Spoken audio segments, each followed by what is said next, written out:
this to their attention, I guess. I think no, they were looking forward to seeing it in action. Well, I think El Huervo was too. Oh, really? El Huervo? Because like, he actually approved it for Mac, too. Yeah. But I don't think he ever got back to Mac and Mac sent it to Red Star to him. Yeah, yeah. And I think it helps that he was so close in development, so he's excited about these things. Like, he's so close to the first game's development. That, like, I didn't expect some big endorsement, like, check out this cool campaign. Like, no, I'm just very happy that he said yes. Yeah, yeah. That, I couldn't think of a better credits song. Well, I'll say the Port Blue, I really like their song, but I think Beginning by El Huervo was a better choice, because I think it really captured the emotions for both endings. Yeah, we'll play both endings, plus, for consistency's sake, but we'll choose whichever one. Yeah, I'll let the chat decide. I would have never been able to get Port Blue's permission, I think. You know why? Why? Because, the guy, Port Blue, is a stock project of a little-known musician who made a song called Fireflies. Oh, shit. Yeah. Okay. Yeah, so like, not that at all. I mean, that's why, like, it sucks for, like, Human Being 3. It's like I'm real on the fence about asking for permissions, because, I can't blame you. I've got so many things I've already laid out for music, and, like, I don't know. Anyways, I started streaming, so you're live. You can, if you just go to my channel, it should be up now. This is the first stream that I made a custom thumbnail for. It's not that good because I did it last night. Oh. But hopefully I'm gonna work on those in the future. But welcome everybody. Welcome to the, help me pronounce this, Cryoablation. Cryoablation. Spy kept ripping me about that. I swear, it's like it is pretty hard to pronounce. I'd say, unless it's not a real word, is it? For a long time. No, it's a medical procedure. It's when you use extreme cold to kill tissue cells, usually cancerous ones. Oh, okay. Hey, are you fiddling with like your mic at all? Because I'm getting a bit of static on your end. Is it better now? Say some more words. All right. Well, I started this campaign in December 2016.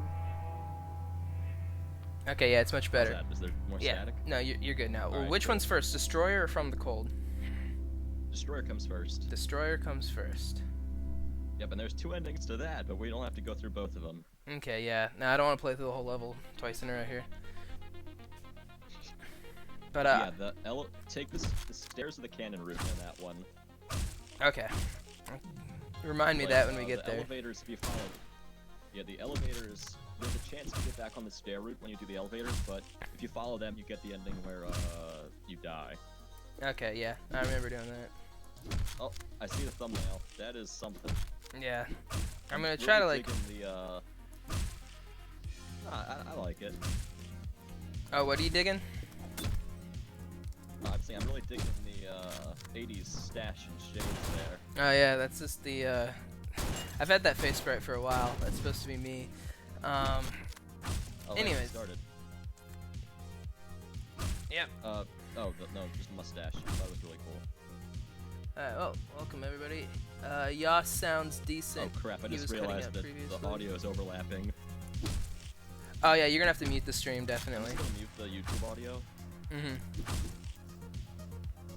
That way I don't get distracted, I guess. Right. I was briefly very confused when I heard the same remark twice. Yeah, this opening section, like, I thought it'd be just, like, too many off-screen enemies, but it seems to work out pretty well if you just weave in and out of the containers. Yeah, there's plenty of cover, and, I mean, if you're not holding shift at all times playing Hotline Miami, you deserve to get off-screen, really. Like... Yeah, you gotta hold down shift. Like, there's no way you can beat the campaign without holding down shift most of the time. Yeah, there's a great interview with Dennis and Jonathan, like post Hotline Miami 2 coming out, and he was like, the best way to defeat off screens is using memory. And I really like that sentiment of just remember it for the next time that you come back, because you spawn instantly. It's like Edge of Tomorrow, where it's like, well, now I died for this, but I remember where they are, so I'll take care of them now. Yeah, exactly. That was essentially a good video game movie. That was. Also, using a gun in this part kind of throws you off. I'd say try to do this with melees, because I mean you can beat it with guns. It's just I find you alert too many people. Alright. Anything you tell me is going to be a bit delayed, so don't get mad I'm not taking your advice right off the bat. Nah, it's cool. Hey, a good question. Least favorite campaign that I've made? Maybe just Crosshairs, because that had a lot more potential. I feel like I wish I could have done more with the whole henchman trying to flee from gang violence, and like he's starting to down his job. I remember but it was that. made very early in the Elder's development, so like I was working with what I knew, and that was like the faction swap glitch and like just basic cutscenes. I remember that. I thought it was cute. I thought it was always fun to go to people like first things they ever made. Yeah. My least favorite is 9 Lives. Rob, turn the music down. Okie dokie. Isn't that like that's like top of the workshop? Oh yeah, it's my most popular thing. Because it's a fucking cat, and I made it pretty early in early in the editor's lifespan, so it's had plenty of time.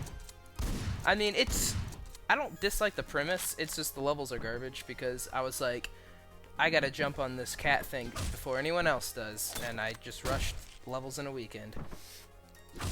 Alright, Yoss, do you like your end times series or not? The plot is awesome to me. Yeah, I still like end times a lot. I'm honestly happy about it because ultimately I like the ending of the second game, but I get why people didn't. And I wanted to just capture an ending that's sort of like not like happy ending, everybody's cheering, there's sunshine and rainbows, but like one where you just feel satisfied with the way things turned out. And from what the responses I've gotten, people really seem to like it, and that's pretty much what I was going for. So I'm happy. Yeah, I mean, it was a fun, like, I fan-fiction-y ending, like, with some actual, like, closure. What uses that word? Maybe not fanfic. Okay, fanfiction's got a. Is fanfic. Yeah. Oh. Yeah. No. I think. Let me rephrase myself. But like a lot of people can say the ending was unsatisfying because they were left with more questions than answers. And this was kind of like. I loved the responses from playtesters when they shot that engine for the first time because it looks so innocuous. It's like, oh yeah, it actually blows up. It is not up to code, Yoss. This is a dangerous ship that we're on. So Yoss, what we see in our Corey X Jacket storyline? No, because I feel like any more would break the workshop. It can't handle it. Like, Hunter Red Star was one thing, but Corey X Jacket, that's what the fans want. Yeah. Hunter Red Star needs more female characters so we can ship them. There's only one. Yeah, it needs... They needed a... Well... Actually, I'm trying to... Did the Soviet military allow females to serve in combat roles? Like, that's what people always go to when they try to justify, like, Battlefield 5. So maybe. Would I accept a hug from Esther? Definitely, because I like you. And I like, I like Marky Marks Make Me Real and Sovereign Shut Up and Jam Gaiden MMRI too. I can't wait to play those one day. But for now, I will just like, my computers can't handle the on-screen violence. Oh! I forgot about those dudes. I fucking love the prisoner, like, enemy faction, and the fact they didn't put it in the default editor makes me sad, because they have the most fun weapons. Like, they freaking just beat your head in. They don't like, I mean, and like the one for this, it's like the animation's a little choppy on like the mercenary one, but like just the implication is just like repeatedly kneeing the guy in the face. Like, yeah, that's just. He's like a professional mercenary who just is doing this like Hulk Hogan wrestling move to take you down. I fucking love it. I mean, he put me in my place, and he's got that shield. It's a really cool, like, I wish he could use it. Edit of it. I mean, I guess it technically does. Oh, bullets go through it though. I ship Simon Iosif. Check my Tumblr. That's good because Iosif is a good boy, and he's the real hero of the Hunter series.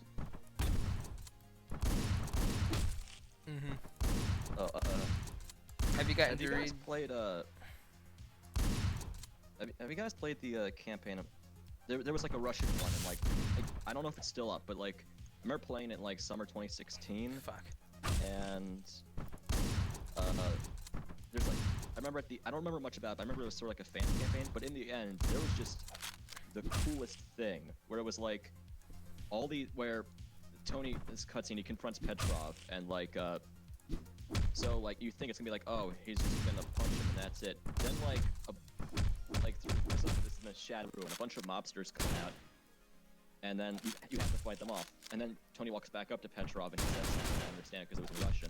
Then like more Russians come out and like it's like it's a segmented boss battle where it's like every time you clear out enemies, like more show up, and I don't know how we did it, like maybe time patrols or something, but it just blew my mind when I saw it. I honestly don't know what you're talking to. I don't play a lot of Russian campaigns, because usually they're bad. I mean, it can be pretty good. But yeah, if you can find that one, send it to me. I do remember Janja's stuff was incredible. Oh yeah, Janja's stuff was amazing, and like there's still stuff that he's done that I can't figure out. Like one of his levels with like a spider mask, they had those spinning lights that you see in the strip club level, Seizure. Like, you know, yeah, like it's that big white one. I don't remember exactly. I don't think it had the disco ones though, the disco lights. Like the one where it's like the darkness, but it turns red and green. Not that one. It's like a white light, and then two smaller white lights orbit around it. Oh, if you play Seizure, you can find it. You can't play his level anymore. I remember asking him in the comments at the time, can't. but he ignored me, which is too bad. Yeah, why did Janja delete all his stuff? No idea. I don't know. He's off Steam entirely. It's kind of sad. Yeah, it's kind of bizarre. So, anyways. Everybody thought that this character was a guy, and that's very understandable. But like, it's when I realized, like, oh crap, I'm making a lot of androgynous characters. I'd better specify that some of them are female and some are male. In the future, gender roles are completely removed. In the distant future of 1995. Yeah, so, I mean, I think what it would help if you gave her boobs. But she does have a female like, mouth, though. Yeah. It's like, I mean, she's someone who is, like, extremely dedicated to her job to the point, like, her appearance doesn't really matter. But, like, that's sort of the goal I was going for. Okay. Yeah, the 50 I mean, blessings logo on her head, though, that's a holdover from development because, the role, if I remember correctly, her role and Natalie's role was sort of combined initially, and then, like, I split them off into two separate characters. I don't remember exactly, like, how that worked. I don't think the Cabal quite existed at that point in the script. I think it was just the Ultranationalists against the Soviet Union. Okay. Yeah, that's. I mean, I kind kind of like the way. I like the implication it has. Same with like the tattoo on the prisoner boss fight. As for why, well, in the final version, the reason why she has the logo on her head, which is kind of hinted at but never explained specifically, is that like she's very obsessed with the way things were, like with the rivalry between the Soviet Union and the United States, 50 Blessings, the Mass Killers, and she's trying to emulate that to her own abilities, and it sort of bites her repeatedly because she realized that there's no room for people like that, and all it does is make her look like a psychopath. So, like, yeah, she gets a haircut, doesn't she? Spoiler. Yeah, she changes her hairstyle, and like was like, yeah, I just can't keep going around killing people. I'm not making a difference like I hoped I would. And we'll get to that killing people. I actually like your Tony levels a lot. Anyways, but we're here with Arlo, everyone's favorite little bowling ball boy. Arlo is just, he deserves better. He does deserve better. He is this campaign's Yosef. Yeah. Oh, is that how you pronounce it? I thought it was Iosif. I say Yosef. That's how I was. Yosef, yeah. Iosif. I mean, it's just like the Russian version of Joseph. Yeah, friggin', Hunter Brotherhood should just be 5 levels of Yosef and Arlo eating cinnamon rolls together in a cafe. There's no gunfights, just them being bros. That'd be a nice little bonus level. Which elevator do I take? The left one. The right one will just put you down there. Yeah, Arlo's face was a base for Barnes. The original one had like much smaller eyes. I made them larger to make them more expressive. Plus, I wanted him to have this like, I wanted him to like express this idea of exhaustion. Like, this is a guy who's been through a ton, and he's only like 19 in the campaign, I think. I don't know if I ever say that, but I like, know you did. I said to be remember this. Too young to drink. I do remember this conversation at some point in the campaign. He cares. Yeah, like freaking, he has like Vesna has like bags under her eyes, but like Arlo has like these dark shadows, and it's like, geez, what have you been seeing, man? Yeah, he's got that eyeliner look. Probably, yeah, I think it's an extra look. Also, he doesn't have eyelids. He just closes his entire eyes, and he's very cute. I suppose he does. He's evolved. He has. It's the nuclear radiation. Yeah, some people healed, but it made Arlo stronger. He doesn't need eyelids anymore. Oh, I still have Ascended. I actually still... Any level you download off Steam Workshop and you don't unsubscribe from stays even if you delete it.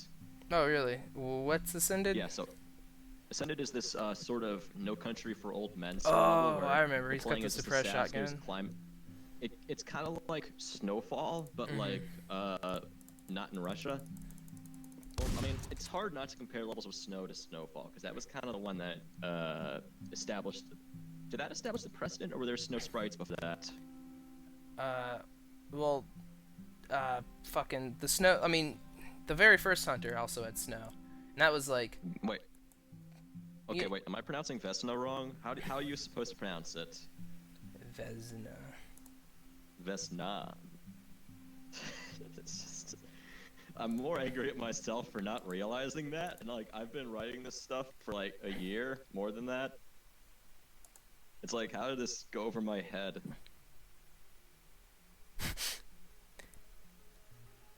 I don't know. I guess Sabin's Gamers is... What is this, a Russian name that she has?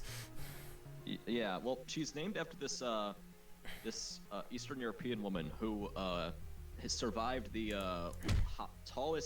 highest up airplane crash. She was this, I think, like this Serbian woman, and like this plane had issues with the engines, and it crashed, and she was the only survivor, and like she was able to walk again after a few surgeries. It's like, it was just hardcore. Okay. And like, yeah, I should totally name the some female character after her. Isn't Vesna the name of like that really slender woman from the first Incredibles? I thought her name was like someone with an E. Yeah, I'm probably wrong. I haven't seen it in a while. Anyways, all right. So we survived our little ship raid, and he's joined forces with Vesna because I chose the good ending. Can I gift you Ascended?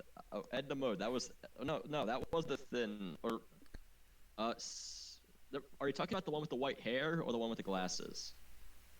I think she had white hair. I can look for Ascended in my files, and if I still have it, I'll send it your way. Maybe I can give it to Tony Chan, because there was that big content dump. No, that's not Tony Chan. Hold on, I'm mixing people up. There was someone who did a big content dump of like levels in the workshop. Oh, that was Marquez. But, yeah. And Danny. That was Marquez. I'm mixing up a lot of people. Yeah, and I forget how big this. Yeah, I kind of didn't follow it after a while because I do have Steam, but it was essentially anyone who pirated the game or got the GOG version, like they had this whole database of things to choose from now. Yeah, that's why I put like Dropbox links for the Cryo and the other levels, because I think Blue Doctor told me that like people on GOG couldn't play it, and I was like, oh crap, I should probably fix that somehow. Yeah, it's kind of crazy they didn't update it, but I mean, I get. Wait, what? What? Okay, hold on, Zia. What do you mean? There's a Ninja Girl campaign? Is that the one where she gets raped? What? Yeah, there was fucking. Maybe you play it What? as henchman, but you do it. The henchman attacks a ninja girl at one point, and she pretty much whores herself off. Unsurprisingly, it was made by the same pervert who did the like. I think his Was it name's that one Dombo, level? and like henchman takes off his jacket. But anyways, he was also the one that did the level where you like carry a naked woman out of a satanic pit. Okay, the Domble stuff was actually kind of cool. Like, I thought it was like a neat sun reskin. I don't know about the levels. I haven't played. You haven't played it? I haven't played it either off principle. But yeah, he definitely carries a fully face nude sprite. woman. This Lambert, I wish I could do more with him, and I really want to do something, because like there's if you read the collection for Cryo, it mentions an epilogue. And I have not made that yet, but I've considered tweaking that idea and like making a story set before Destroyer that like expands more on Werner and Lambert. I don't know, because I guess it depends. I've also considered like going more about just the ultranationalists in general. I need to know how they fell in love, and why Oh yeah. why he does things he does. Whose mouth is this guy's face? Like, is that from the main game? I think it's Dennis's. Oh, I think you're right. Yeah. Yeah. We are not here to judge Werner and Lambert. If they want to be together, they can be. It's a beautiful relationship. It's what year is it in this campaign? 95. It's current 95. Year. It's we're current year minus shit. 23. Also, Lambert. Oh no, Werner is like his. I just wanted to convey the idea of someone who just is ready to snap at any given moment, but they're not quite there yet. Lambert's just he just looks like he has a problem. I'm not judging him though. Nah, he doesn't snap though. Lambert's the one that gets killed, right? Spoiler alert. Yeah, Lambert gets introduced to Ambassador Buckshot. Oof. I accidentally clicked over it, just not thinking, but he used the word chicken shit. And that's one thing I like about in editor campaigns, is when someone uses a word that you definitely know hasn't showed up in any other editor campaign before. Yeah, I try to do that. I think that someone pointed out that, like, I think Natalie says something in the opening to Consumed, and it's like, oh, it's the first serious campaign to actually do that. Did she say something goofy? No, she, I think, like, she drops a slur about, Lambert, and, like, it isn't played for laughs. It's like, Arlo's pretty much ready, no, not Arlo, Warner's pretty much ready to kill her for it. Oh, damn. I think you're not gonna get my stream demonetized, are you? No, that's why I'm avoiding saying it, because I know better. Okay. Also, I'm getting some fucking weird lag here. I like the fact that these like levels like this basically serve to establish, like, they're supposed to establish the idea, like, hey, you can do this in the editor. So like there's one where it's like Destroyer, hey, multiple endings. From the Cold, hey, you can give people other weapons even if it's not from their faction. Yes, this And, is like, a very useful thing. Cryo is like, hey, there's a lot of stuff. I can't even go over all of it. I also like that this campaign communicated that hey, you can put soldier weapon tables anywhere.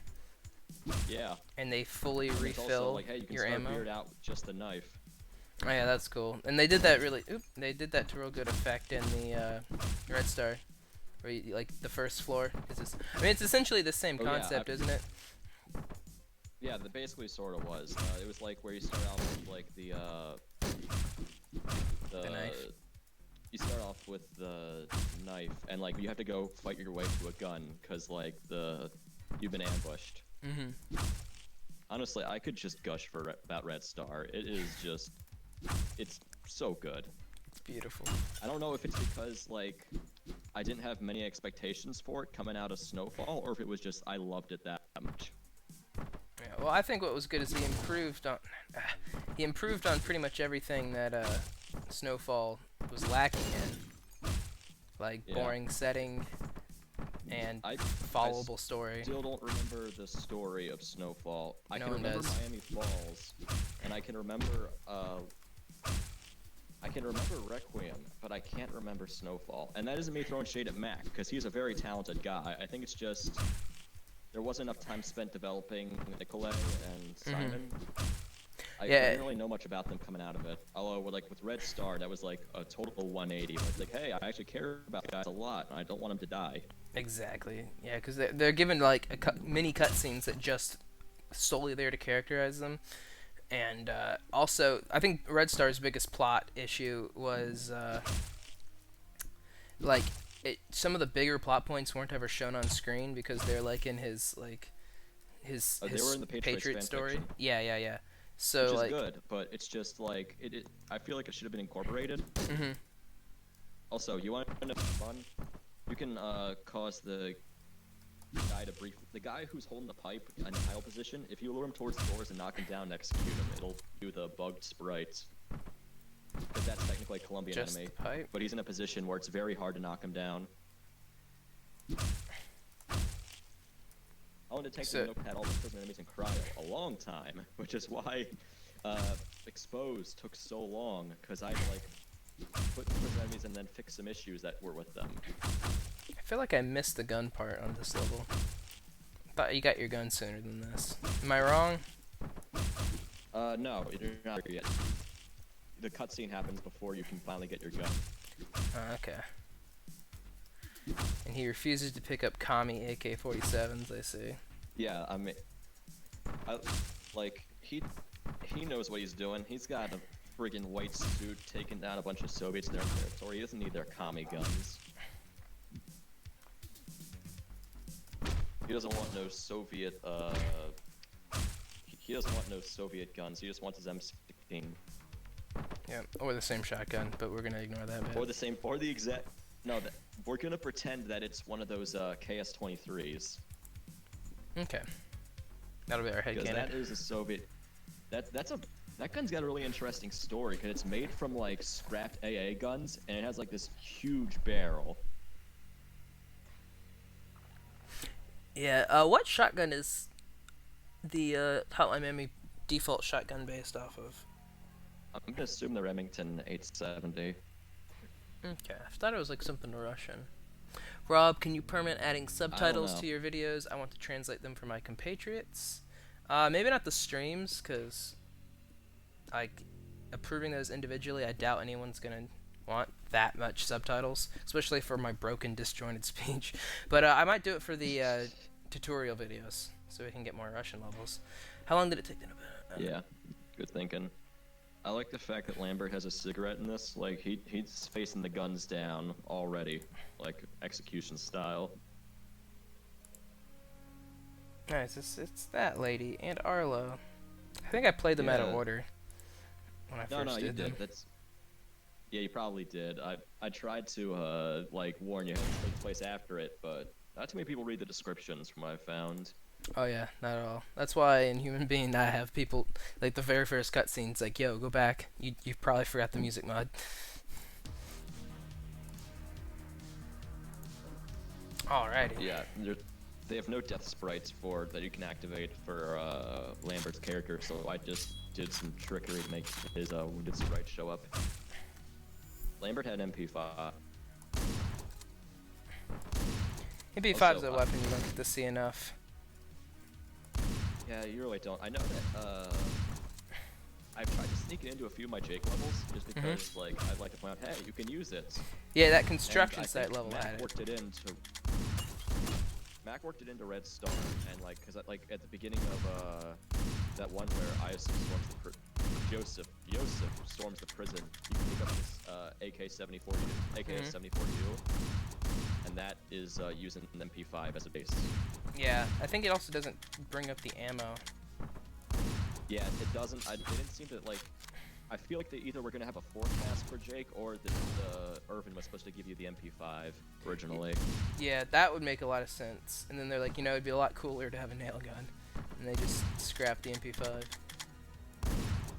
Well, the nail gun, I'd say, is ultimately more useful. Because it's a stealth weapon with a lot of ammo. It's more fun. I mean, I wouldn't have minded giving the MP5 as an option too. They actually have the nail gun. Actually has its own death sprites too. But it's literally just the same being shot ones, but where the bullet holes are sometimes there's gray. Yeah. I didn't That was realize that cute. initially, so in the Mafia Gangs mod, the nail isn't there in this right, but like, it's so Yeah, hard it to notice doesn't that I don't make- think it's an issue. I was kind of surprised that they even fucking bothered with it. Yeah, I will say there's stuff they put a ton of detail into that I thought they wouldn't. Like, it's part of the reason why I gush so much about Apocalypse. I always find ways to work stuff from there into my campaigns. Because I'm like, there's so much attention to detail for just one level that like I can't help but like just gush about it. Like the big old sinks. Like he's just tripping balls. He's The big losing ol'- depth perception. Yeah, I like the fact that like the first parts of the campaign, it's like, oh, all like he hallucinates his men as like these horrific demons, and then like it's like, oh no, like, and when it gets time to fight the Fats, they're just really big. Yeah, and then that one dude. Cool. And then they explode. I think they're really cool, but that entire faction, it's like, it's sort of a strange change of like the theme of it. Also, I don't know if it's just my computer, but are you lagging? I'm getting like chat messages complaining about it. I think So I'll probably just have to quit out of this level once it's finished. I am upgrading to a PC. Look out for the like a guys who are in the desktop. bottom. They tend to snipe you out if you're coming from the top. You gotta enter from the side. Yeah, see? You gotta enter in from that side area with the wine Mac. Yep. You're explaining to this all after I already got killed by him. Because of the lag. And now you can enter tomorrow it. Yep. Yep. We're gonna be bringing up Edge of Tomorrow. Did I mention I'm sponsored by Sony? Check out the hit new movie Spider-Man: Enter the Spider-Verse on March 2019. Is that a real Spider-Man movie? I thought the kid dissolved. I The don't rest know. of the Avengers. He yeah, I know that Spider-Man crap top feel. didn't feel so good. Yeah. I like that there's just a I gotta say, generation of what's the name kids of who that got to see become? Spider-Man fucking melt when they're like 7. Yeah, And that's gonna fuck with them. what it's worth. That scene has become a meme, but I thought they did a really good job with it, because that hurt to watch. Yeah? Did it And it's hurt like more you're than seeing a kid die, Spider-Man and he's 3? Like, please, I don't want to do this. It's heartbreaking. Mm-hmm. Oh, they'll bring him back. He's just in limbo. Oh, I'm sure they'll bring him back. There's no way they're gonna let that golden goose rot. Same with Black Panther. They're totally gonna make like, Okay. they're gonna make like Black Panther 2: Revenge of White Pantera from LT, right?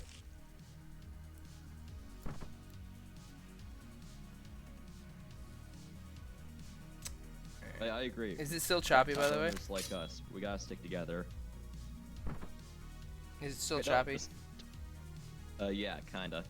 Choppy? Oh, I just got this last fucker to get. And is there an ammo box on this Now, map? I got a question for chat if everybody's up for it. Which ending did you pick?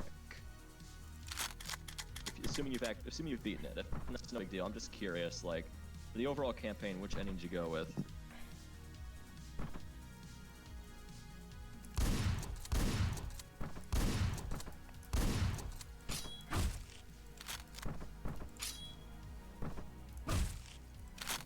I went with the one that I killed the old man, and that was it. Valerie and I agree with him about everything, but only in this reality. I feel like in the Hotline Miami reality, it's like there's been some nukes. You gotta take some desperate measures about that. But like, I don't think that killing him is a bad ending either. I feel like they're both very right in their own way. Mm-hmm. That's the nice Either thing way. about multiple endings, is you can make them both right, technically. Yeah, it's up to the viewer, the player to decide. That you could justify either one. That's the only gunner fat I have in this entire level, I think. And he murdered me. Yeah, he's put in a position to mess you up.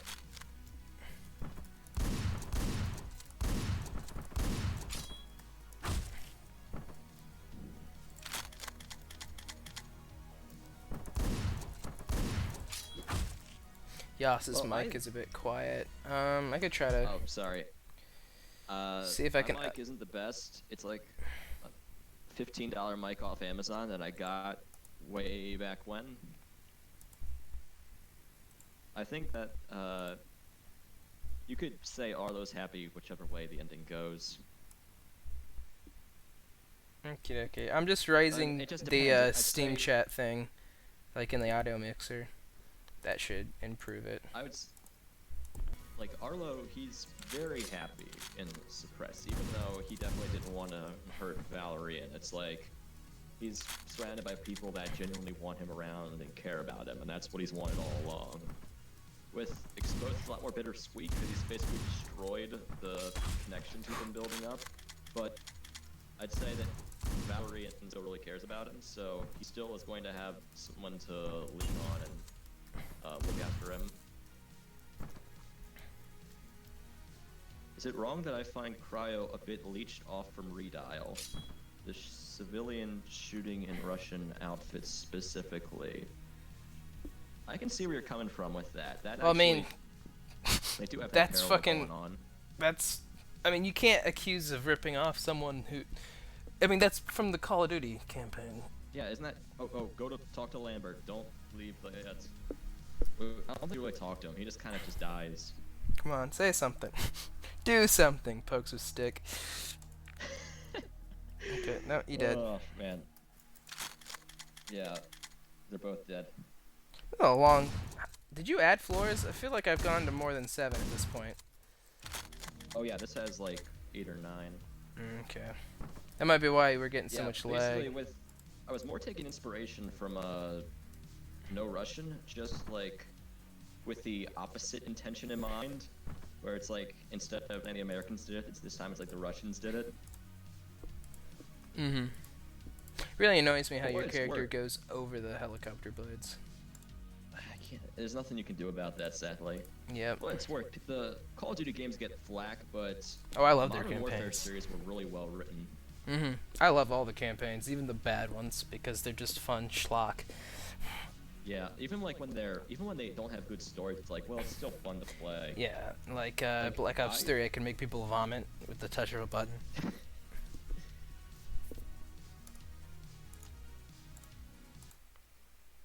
Skrillex dying is good. Well, I don't know. I mean, I feel like you're gonna demonetize us with remarks like that. That's fine. I actually just realized I forgot to monetize the video to begin with. So, alright, I am going. Nope, that's not what I'm doing. Hopefully it'll calm down a bit. How hot is my laptop? If it's still choppy, I'll leave. I kind of went into this before, but the reason why I chose Vesta was I named her after this Eastern European woman who survived the highest up plane crash and managed to like get back into her job after that. And I just really admired that sort of dedication, perseverance, and I'm like, that's a really good choice of a name for the character. Well. Mm-hmm. Yeah. Well, the reason why. Do you have reasons for like all the characters? Arlo is gonna be an obscure one. He's named after a character in this book. Ever read A Web of Air by Philip Reeve? I have not. It's a really good steampunk novel where it's like set in this world where it's like the world's pretty much ended from this this 1 hour long war between America and China, and every culture has sort of rebuilt itself in its own primitive way. And one of the main characters in The Web of Air is this guy named Arlo Thursday, this teenage kid who's like trying to rediscover heavier than air flight, like airplanes and stuff. And like he is also a character who really deserved better and gets screwed over again, despite the other protagonist trying her best to make sure he doesn't. Okay. And that's just where you base it off of that? Because Consumed is a very cursed level, and there are times it just doesn't want to work. And I think I brought it to him too, and like I was like, I'm gonna try to fix this, but I don't know how I'm going to. Well, if you go Rage Mode with Evan, it breaks the soldier cam. Is that what you're talking about? No, it's talking about the fact that, like, in Blue's video, the custom tiles here don't show up, so there's a lot of void. Yeah, just on this one floor, because I remember, yeah, I remember that, because I was just like, what the hell? Did Blue play this without the mods? Yeah, like, are all the levels like this? He's named after this Roman emperor. That's what I remember, because he has commanding presence throughout the story. And Werner is named after anyone remember that guy from Fallout 3, The Pit, the Werner, the slave who tries to call you in to help him get freedom? And then it turns out he's like just this insufferable guy who ruins everything if you side with him. Yeah, that's basically where Werner came from. Okay. I did play that. I don't remember the character. Lambert, his name comes from the fact that he's essentially the sacrificial lamb of the campaign, and his death kicks off a lot of problems. Natalie is a terrible pun off the fact that before I chose her name, I called her the Nationalist. Hey, so I like Natalie, that. The Nationalist. Well, all the characters have that phonetic name going on, like Arlo the Acolyte, Vesna the Vanguard, Valerian the Veteran, Werner the Wretch. All of them have that. And I feel like I've lost a lot of respect from people for mentioning it. I like it. I like the idea of giving them, like, the titles, the way that the main game did, like the sun and the cop. I do not have any artsy names for my characters. I just thought they'd be cool. Oh, yeah. There's a little Easter egg. If you go to the altar, Werner begs for forgiveness for what he's about to do. What's the meaning of this? What are you doing? I don't remember exactly what he says. I didn't write down what the Russians were saying. I put my lines of like, move out, get your hands up, the commander wants meat, and then they shoot. Alright. And I guess they probably like do hand signals and stuff for that part where it's got the brackets.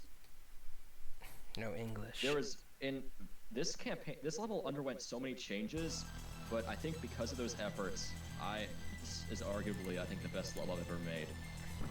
Except for the part where it crashes at the end, which it's done that every single time for me. So it's probably going to happen this time. I'm just giving y'all a fair warning. Okay, let's shout out to Besus, if I'm pronouncing that name right, Besos, because he made a very good track, and I was convinced nothing could replace humans or such easy prey, and this guy proved me wrong. Yeah. Bikel from Besos. Besos here. Hey, Besos here.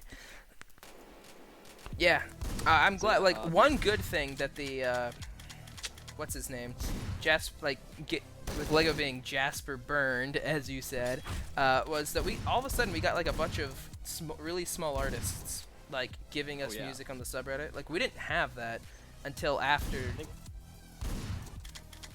I think they sort of realized that like there's definitely a demand for songs, and there's definitely. And if they go bring him on the subreddit, they'll get exposure from that, and if they're added to a campaign, even more so. Right, a la Mammy fans. I hate the word exposure because it's such a weasel word, but like, I feel like it definitely helps small-time artists. Yeah, well, it's all I'm able to offer anybody. Biden's I'm poor as wear a fuck. mask like other characters, because he wasn't walking out of here alive, and he knew that. He just wanted to take as many people with him as he could. But yeah,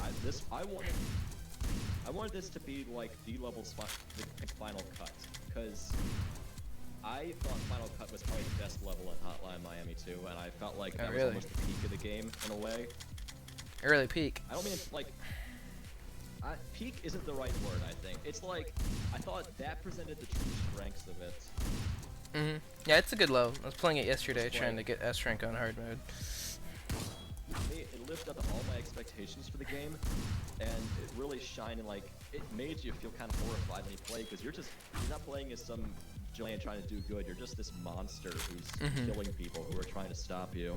Yeah, and then you fucking get the Crowed being shot with a real gun on set. I like that because like a lot of people. I hold true to the belief that. Go ahead. What were you gonna say? Go ahead.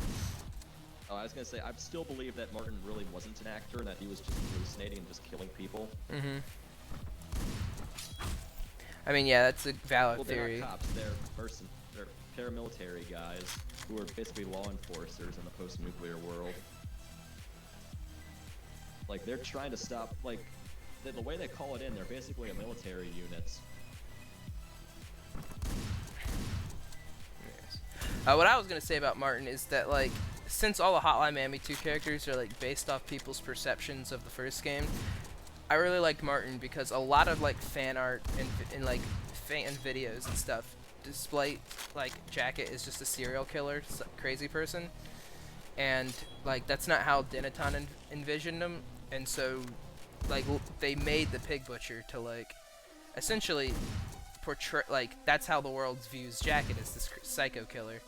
And it's wrong, and that's why they killed him off, metaphorically. That's why I wanted this campaign to sort of capture that vibe. I want people to feel kind of horrified at what they were doing. Like, I wanted them to feel just dirty by the time they were done with it, because, like, no one's forcing them to push ahead, but they are anyway. Mm-hmm.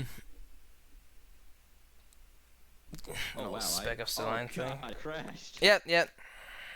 I'm already booting it back up. That level had so many issues that I had to fix along the way, and I think it's just because it's too big. Is it? All right. Is it over the floor limit?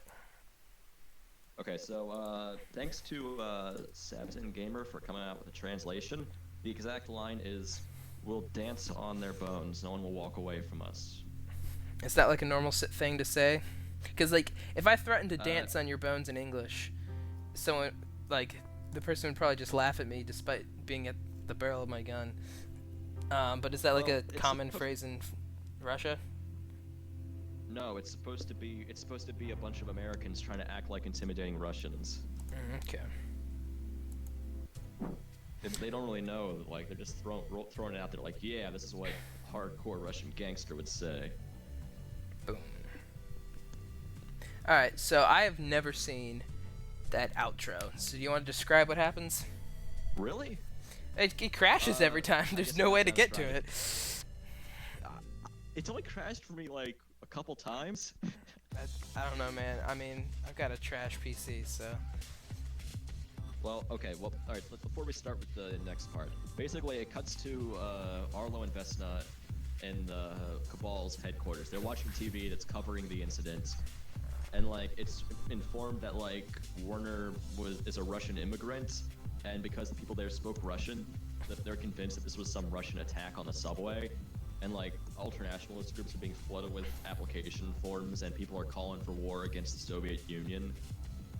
So Vesna's like, crap, about this before it escalates, because we're this close to getting to the peace we needed. Yeah, also, Natalie shoots Werner in the back to stop him from killing anyone else. He gets surrounded by cops who have this blockade, and he's just like screaming at them, just shoot me, I'm standing right here. I remember that part from, like, the very, very old build that you sent me, actually. So maybe I did get to see the outro at some point.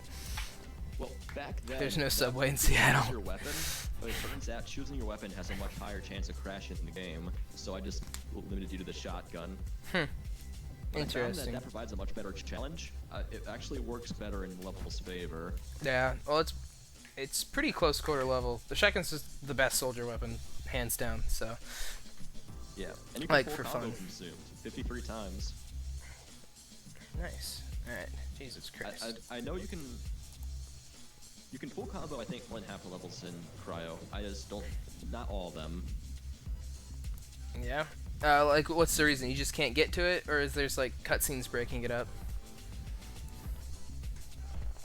No, it's just elevators, and I think there's a cutscene at one point. Yeah, I hate elevators. I try to stay as far away from them as possible.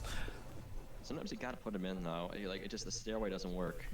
No, you're right, but I try. Oh, hey, it's Kowalski, everybody's favorite character. He's the most trustworthy dude in the campaign. I wish you had used the same Kowalski as me. Like, I just used the face sprite of the 50-beat manager, which I think everyone should just call Duke, because he looks like Duke Nukem. Yeah. Hey, let's not start shipping characters now. Well, actually, I don't care. I'm really deliberately ambiguous, so if you want to ship Arlo and Vesna, you can. I wanted to leave open to interpretation what their exact relationship was. I think that's a very valid way to take it, but I'd also say you could say they're just business partners or good friends. Entirely plutonic. It could be well, the spy made a good argument for them being together, and I was like, I could actually see where a lot of people reported from with that. Oh god, the Penguins of Madagascar. Does anyone remember the episode when like, there's a part where it's like they go to the sewers and like this giant rat beats the crap out of them. In Madagascar? In Penguins of Madagascar. Isn't that the TV show from like long ago? Maybe not that long ago. I remember there being a Penguins TV show. Is that what you're talking about? Yeah, Penguins of Madagascar. Back at the Barnyard, I remember that was also... That show had some clever jokes to it. Yeah, all those penguin characters were always hilarious. From the first movie where they're like in Antarctica and they're like, well, this sucks. Still, like, one of the hardest I laughed at a kid's cartoon. Although I was a kid at that point. But I just love it. I remember back in the Barnyard, there was a point where it's like, the characters trying to make a movie and they were all blaming each other for it going wrong. And like, at one point the Weasel character is just like, I blame the liberal media. Out of nowhere. I started cracking up.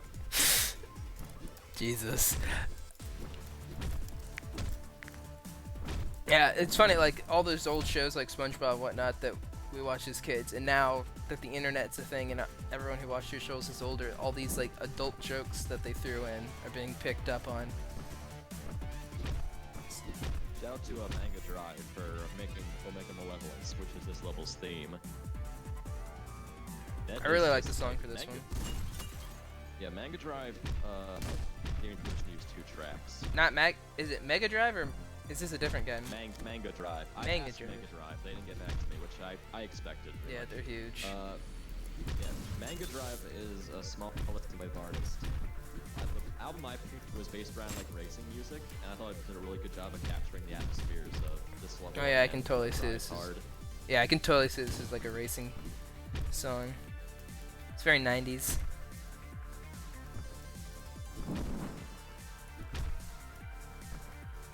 Hello. So yeah, Beardman is Valerian, and he is an old Civil War veteran that runs an accounting firm in Seattle. Well, he used to run an accounting firm, not anymore. It's falling apart. It's They're having a hostile takeover. Yeah, there you go. Yeah, the same jokes. Yeah, just same joke. High five. Nice. I really like the way this level ends. Oh yeah, where the people initially talk to me, they're like, hey, how do you beat it? Am I supposed to kill the fat enemy? And I can get the confusion behind that. It's like there is sort of the idea that you just need to just barrel through each one, taking down every enemy. But it's like, no, you just gotta run for your life. These guys will beat the crap out of you unless you go in rage mode. Yeah, it was so close. Yeah, no, I really like that ending. Yeah. Like doing creative stuff with that. Yeah, with the. Everybody loved the ending of Civil War. Do you have to do that in Civil War? Oh, is that the oh, okay, I remember. You've got all those destructible walls. Everybody loved it. Literally nobody criticized it at any point ever. I mean, it was just it was it was very unclear how to beat it. Yeah, it's one of those ones where I guess without the creator's knowledge of like, hey, there's a shotgun over there. You just need to run for it. Then it's a little tougher. Yeah, I won't go out of my way to defend the ending of Civil War. I tried to capture something that was more of a symbolic conclusion. I don't know if I succeed in that regard, but I think the effort counted. I mean, there's a lot of impressive stuff in that campaign, and I like having a drug ending where the sun comes out on top with drugs was cool. It was just running from those fats. It was very inconsistent. Yeah, it was. Since you're missing some of the Easter eggs, I'm gonna let you know. Oops. At the outro of Blood Ties, there are a ton of hidden conversations you can activate. Okay. And at the bar at the intro of Blood Ties, there's also a hidden conversation. Is that the level I just played? I wasn't paying attention. No, Blood Ties is after Headhunter. Okay. I'll try to find them. And hey, here if are you tell me where they are. here are Plank's Triad sprites, which I'm really grateful for. Shout out again for that, because I really needed a unique enemy set for these guys, and I didn't get one initially. I just tried working with the Colombians, and I'm like, nobody's buying that these guys are Triad. Yeah, I mean, if you're gonna rename the faction, you pretty much have to at least give them a recolor. And this white and maroon is a good. Come on. Yeah, I thought it did a good job of capturing the sort of the levels color scheme, so to speak. There's a lot of red in this. Yeah, I really do like the visual, like the simplicity of like some of it. Like it's got like 2016 level detail, but it's done very well. It's kind of like Pig Fingers in that regard. Well, you don't need a ton of detail to make one look good, because ultimately it's going to be covered in blood and body, so it's like, you could include a little soda can in the very corner of it to get the idea that they've been drinking, or you could just place a bar around there and put some bottles around to get that same idea across. Communist slot I'm not machines. faulting people for getting extra detailed. I just think that, like, you don't have to. It doesn't make or break the campaign. Right. It's best for cutscenes, but like not necessarily levels. It works good for Red Star, other than the fact that it definitely limits your movement. That's the problem with having super detailed levels. And I think if you don't go back and look at the main Hotline Miami 2 campaign, you'll kind of forget just how barren some of the levels can look compared to some of the workshop stuff. But they did that for a reason. It's so you have like places to step. It's not just teeny hallways. Yeah, I really want. This is my attempt to really make a good Tony level, because I never really tried one before. Usually I'm just balancing a bunch of fans at the same time. Gosh, I've never made like a full 100% fan level, and the idea of making a good one scares me because there's a lot of factors to look at. Yeah, this level basically is smoke effect heaven. And I was very intentional. I wanted to incorporate them into the level somehow, and I thought that like it'd be a great way to like present myself a challenge. Like, hey, here's some basic structure. I gotta build a good level around it. Yeah, this one works pretty well. Yeah, Getting a shitload of input lag. I'm gonna blame your smoke. Yeah, the smoke kills FPS if like you're running a toaster, but if you decrease resolution of the game, it fixes that. Yeah, I might end up doing that. Oh, this is the same size that I always stream on. I don't know. I took this laptop all the way through France with me, and that probably didn't do a whole lot of good for it, because that's a lot of transportation. You got the French, they use their voodoo magic against it.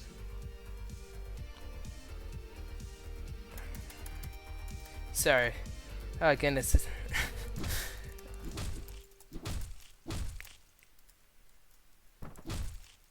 -4 FPS too. So is it not watchable right now? That makes me sad. It's a little tough to watch, I'll admit. Well, I mean, if it was running fully, it would be tough to watch because I am getting my ass kicked. Alright.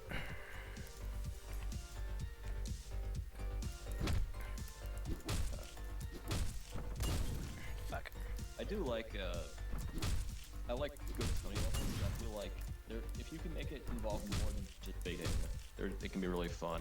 Yeah, bullet dodging like is... I like it when it also like requires you to like there are alternate paths for attacking enemies and luring them out. Right, and you have to flank them.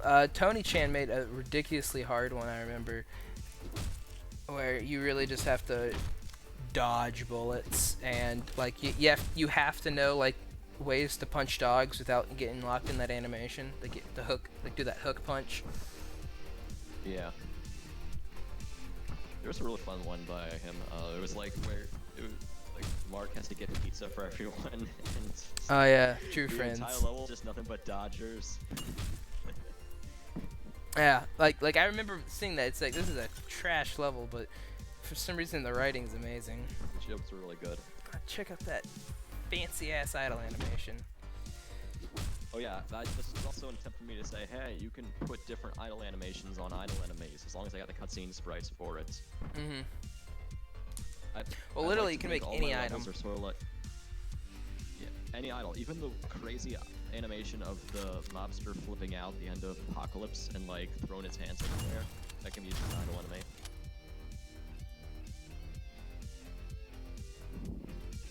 So hey, the frames per second are back. Are they? Now that the smoke is gone? Now the smoke is gone. Yeah, people ask like, why Vesna go through all that trouble to get a sniper on the roof, but like, she wanted to try to make a point.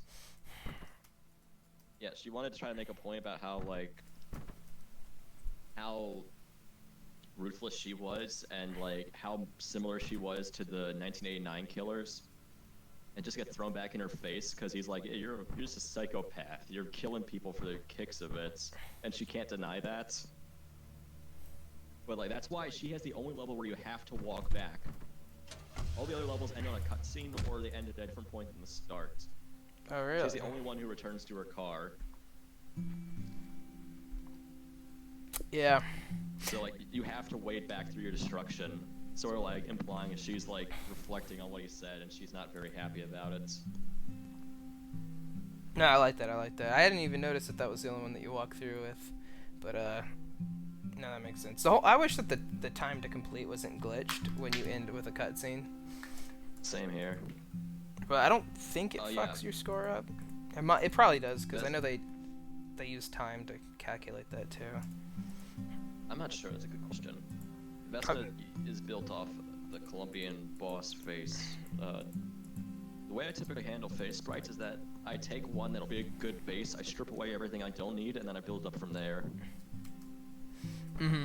That's not a bad way to do it. Yeah, because the problem is building from scratch, there's like so many things that can go wrong with perspective.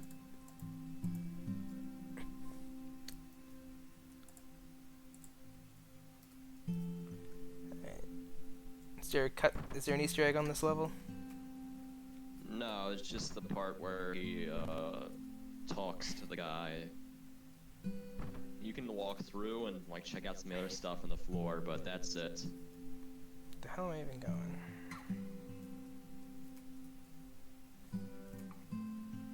I like the fact there's like a little party room here.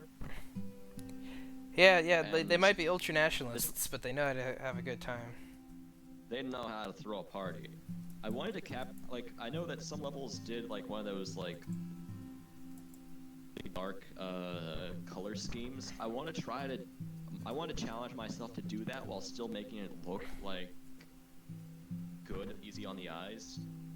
I'd like to think I pulled it off, but I'm not too certain. With this floor, yeah, I really like the way it looks, because like it is a dark color scheme, but it doesn't make it not bright. If that's what if that makes any sense. Yeah. Like it's not edgy dark. Also, where the hell am I going? I didn't want to be. Go to bed. You must be tired. You should go to sleep. Oh yeah, it would have helped to read, wouldn't it?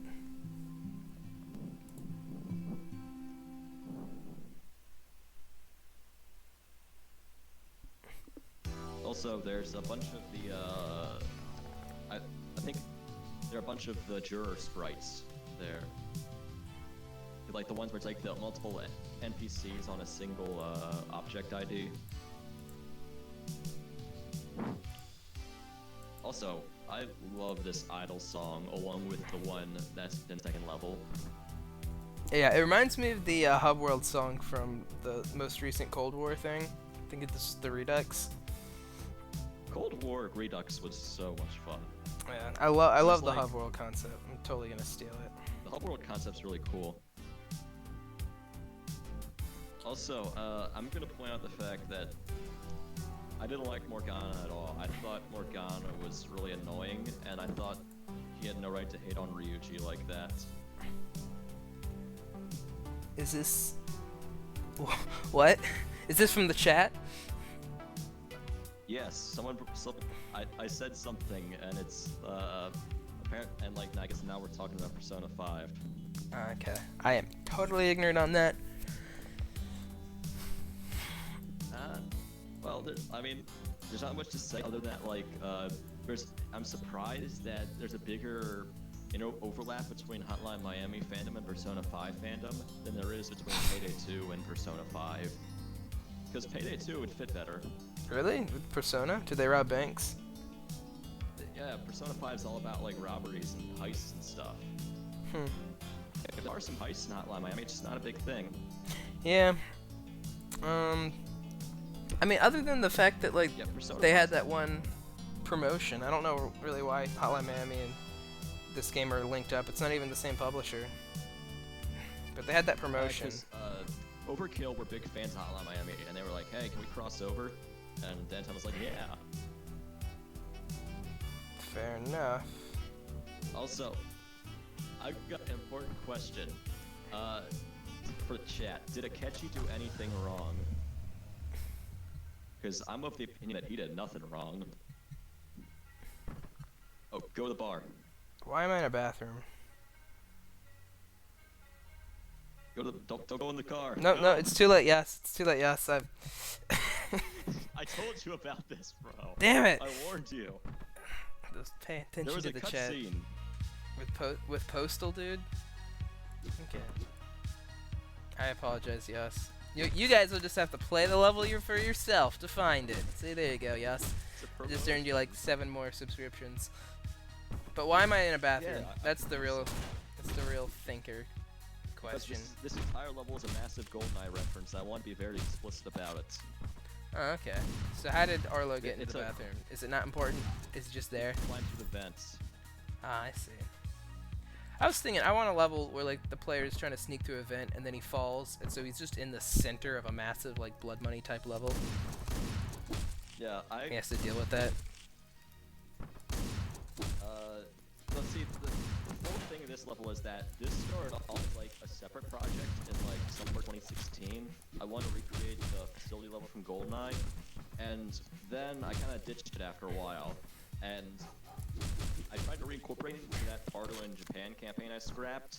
And then after... Oh, do you want me to talk about that? That's a very interesting topic. Pardo in Japan. I'm just thinking like the puzzle box Pardo, like just being incredibly racially insensitive. Pardo in Japan. Pardo being innocently offensive in Japan.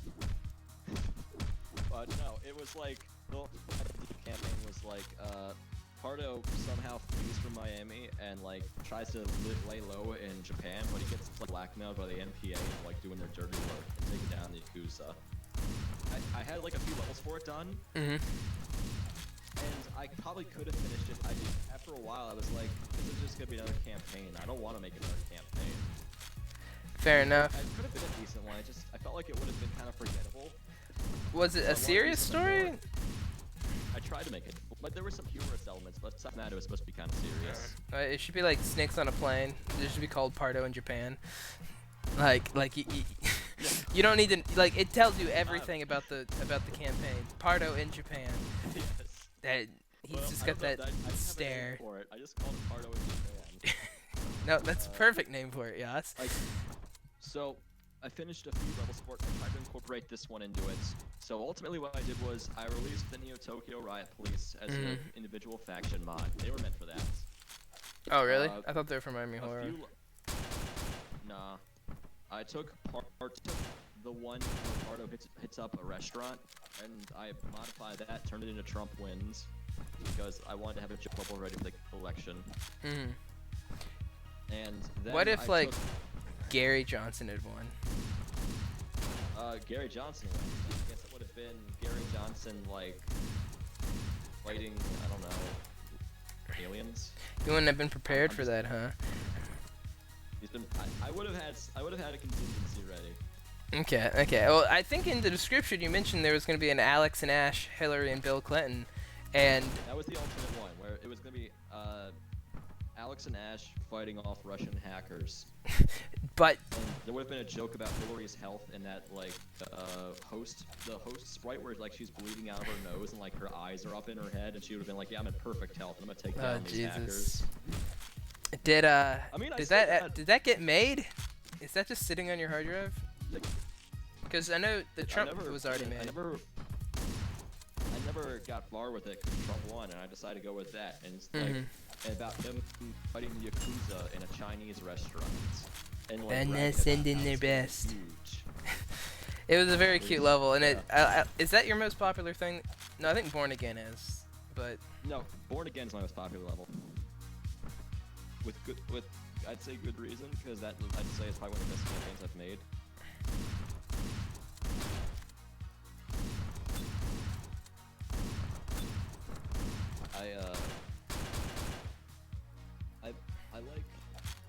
I'd say Cryo's levels are better, but that's kind of because there's been a year and a half for me to work on my levels since like Born Again.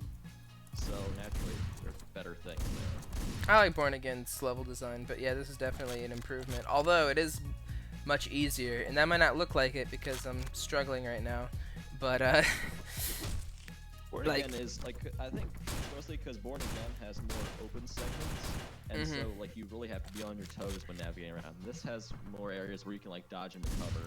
Right.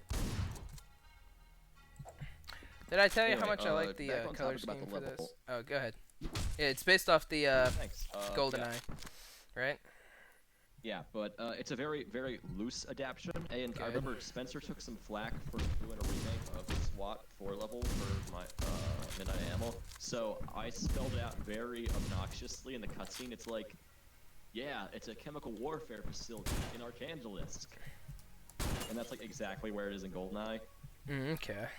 I mean, it's like, yeah, this is me. GoldenEye's a totally different perspective. Yeah. Spencer's was a special case. So was that like that bar? Because I saw that recently, that screenshot comparing the floor layout. Yeah, but this was like an extremely loose adaptation. It doesn't have much in common with the original design from GoldenEye. There's still definitely some parallels, but like that's the way to do it. A lot of loose. It is, like the big thing is a straight adaptation won't be very good because just like the level design doesn't translate well.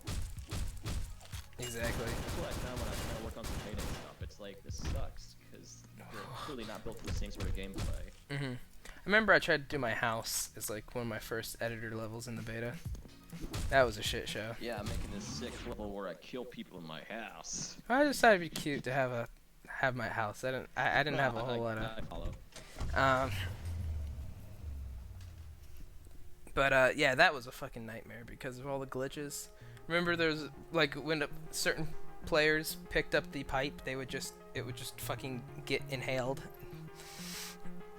Yeah, I remember that. I remember that there's a point where like if Jackie picked it up, he wouldn't be able to swing it. He would just hold it. Yeah, they really struggle with the pipe. Even to this day, Evan sometimes just ignores when you ask him to pick it up. Evan doesn't want to sully his hands with dirty pipes. Yeah, he's just a neat freak like that. Alright, before you move on with this cutscene, I'm going to instruct you. Every floor has a hidden conversation. Okie dokie. Except for the first one. Oh. So do I just go to the elevator? Yeah, you can check out the stuff they're doing. I mean, these guys are just chilling out, maxing, relaxing, all cool. Jacket likes the taste of pip.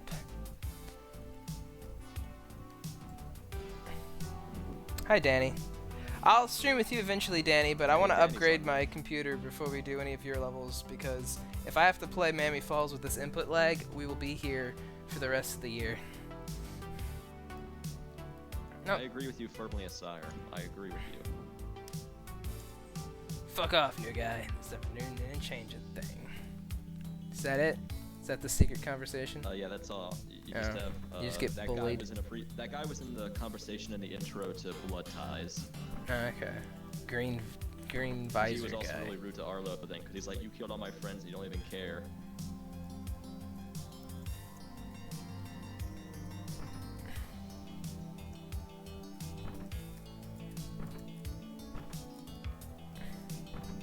Also, this next conversation was included because people kept understandably. Oh, did you miss it? I ain't gonna go back. There was a cut. I don't know if it'll work. I think it kind of glitches out each time you go down a floor and try. No, it worked. There's a conversation in the gym section. Yeah, I thought she looked like a guy too. Then I heard her voice. Yeah, the first part, that dialogue wasn't supposed to show up. It's because if it goes up a floor, then down a floor, and do its cutscene, it'll mess up part of the dialogue. Oh, interesting. Well, I got most of it. That was cute. That was funny. Wonder which way she swings. Both arms. This is me explicitly saying Vespina's a woman. There you go. I don't have ages for each of the characters. I think that, like, I wrote Arlo as being 19, Werner's said to be like 24, Vespina's early 20s, Valerian's like 50s, I think.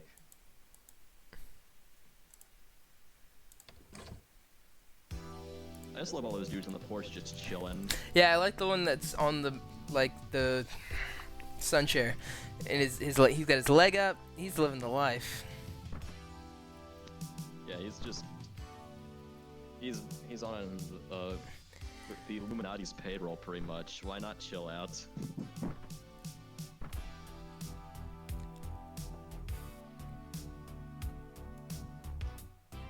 Oh yeah, the joke that everybody got. I haven't played the Persona dancing games, so I can't really talk about them. I just know that they have a story somehow.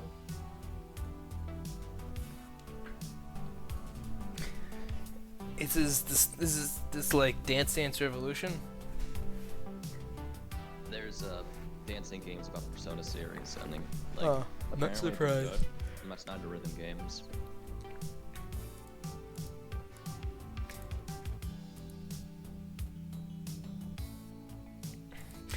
This is when I learned that you can actually get the projector to work. Would I do Takemi's clinical trials? Well, yeah, I chose her in my first playthrough of Persona 5, so I'd totally do it.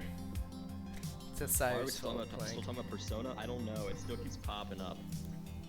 I don't mind. It's just, I guess we should probably get back on topic. Yeah, this was a painful cutscene to make because I made the entire thing.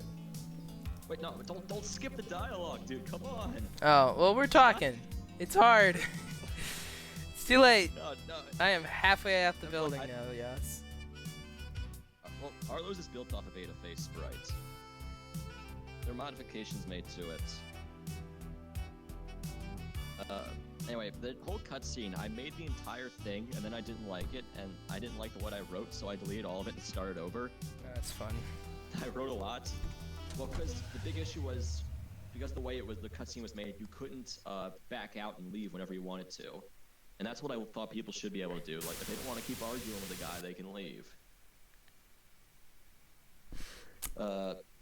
So yeah, but I really like that cutscene when it worked, when people don't skip it, because I think that does a really good job of illustrating the sides of the campaign, and I really like the fact that you can continue arguing with this dude and you can sort of see where he's coming from. Mm-hmm. Oh, and this cutscene was just cool to assemble. Although it's killing your FPS. Oh, is it? I'm not surprised. I'll get out of it fast. What is the black? Is that just the darkness? Like, how do you... if you put darkness down when you have one of the apocalypse filters, it'll make it like pure staticky black. It's terrifying looking, I'll tell you that. It just looks so cool. If you move your cursor over, it'll like drag with it. Well, yeah, like spotlight follows you. Yeah, it's just the coolest thing. It's like, I mean, I like the apocalypse stuff so much just because it's so cool to use. That's why I try to incorporate it in, because I think it's great for dream sequences.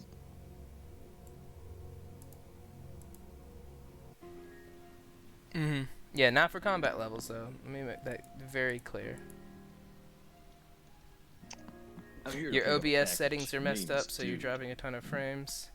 Oh, is there something that you would suggest me doing, Danny? Because I fucked with it a good bit. What happens is every single time I get a large Windows update, I lose performance Like I can't even play New Vegas anymore. Yeah, what's up, Blank?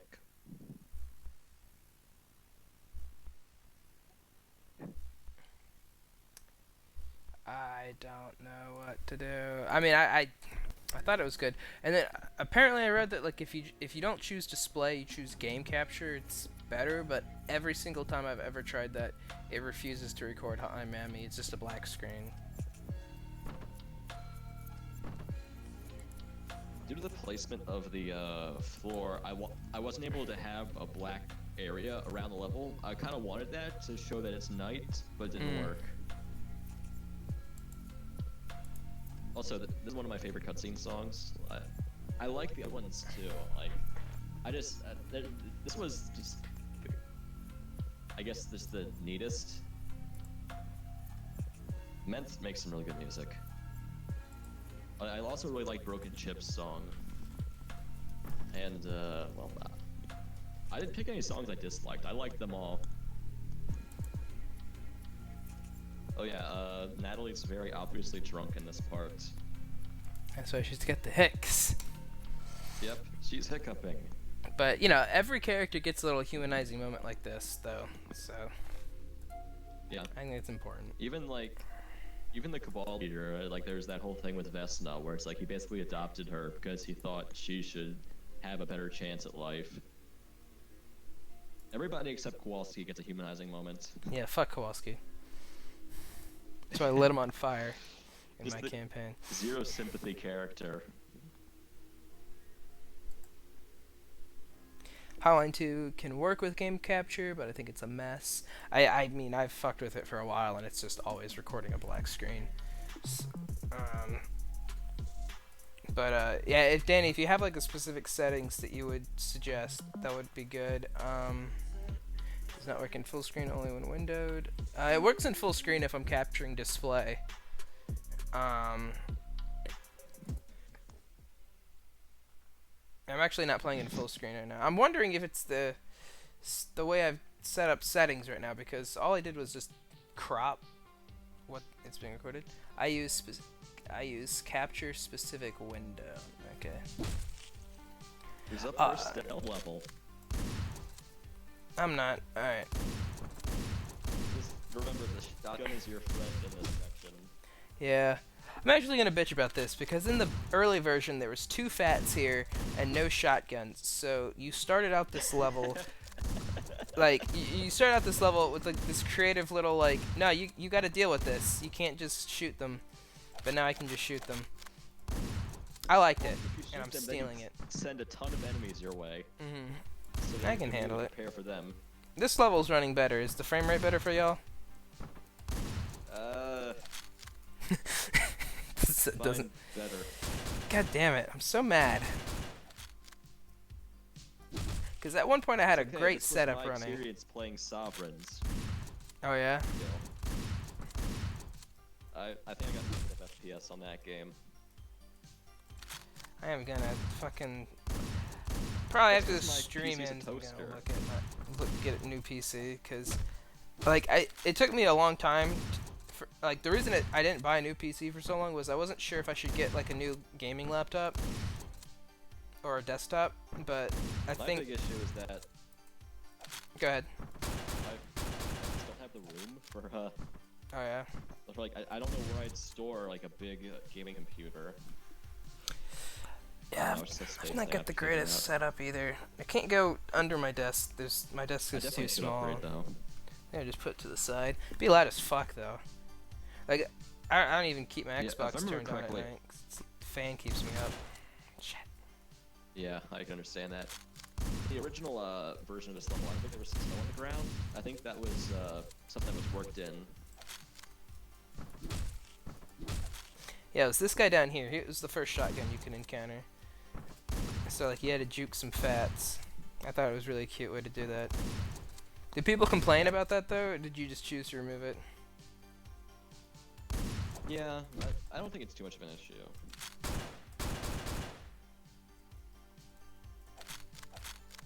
You know, I can actually remember some of this, like, when I would work on levels, I would have stuff like audio in the background just to sort of like make it less monotonous. So I remember I was watching the Half in the Bag review of The Mummy when I was making this level. Oh yeah. Watch Red Letter Media at all? I know of them, but I don't. Ah, okay. Is that what Half in the Bag is from? Yeah, that's there. It's a sub series they do. Okay. When I was making Suppress, I was listening to an audiobook about the Romanov family and the Russian Revolution. I'd struggle to work with audiobooks. I tried to do it with the Videodrome, or not Videodrome, Neuromancer audiobook, but I think I have to do it to music just so I can think clearly. Otherwise, I'm just focusing too much on the story. I found it's pretty easy to make a level. Like, also when you're spriting, it really helps. Like, the book was really good. It taught me a lot about the Russian Revolution I didn't know before, and like about the Romanovs. I simultaneously disliked the Tsar, but really sympathized with him and his family. He was like a really insufferable person who should have been in power, but he and his family didn't deserve to go out the way they did. Mm-hmm. I don't know a whole lot about the dude, but I definitely remember reading about how the assassination was like four or five soldiers come into their small little room. We're like, yeah, we're gonna shoot you, and then they fucking open fire, and it's just there's so much shit in the air from all the bullets that like some people are escaping, and it was a nightmare. Because like the original. They didn't want to initially kill the Tsar because they didn't want to like make him a martyr. But like, the White Russians, the loyalists to the throne, were like they were making ground. So the Bolsheviks were like, let's break their spirits by killing their ruler. And the problem is that the original Soviet soldiers there, they didn't want to kill Tsar. They liked them and their family. They warmed up to him. And so like they actually had to like ship them out, and they had to get like a new battalion of soldiers to come in and do the job. And it's just really messed up because, like, one of the people who got killed was, like, the son, 13-year-old hemophiliac son. And it's, like, it just messes me up knowing that a bunch of the Soviet troops just shot a bunch of teenagers to death because they were related to the Tsar. Mm-hmm. Yeah. Did you watch The Death of Stalin?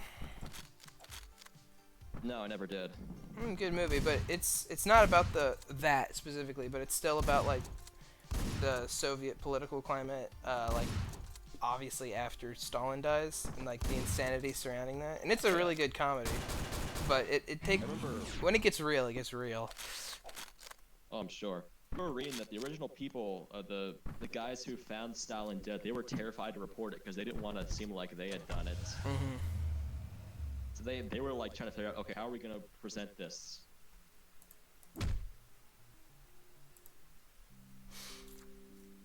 Yeah, and like he didn't permit people into his like quarters unless he ordered them. So he lied down. He was like dead for a few days. Not a few days, probably a few hours before anyone like balls up to check on him. So every character up to this point has been name dropped except for Arlo. Now we finally get that.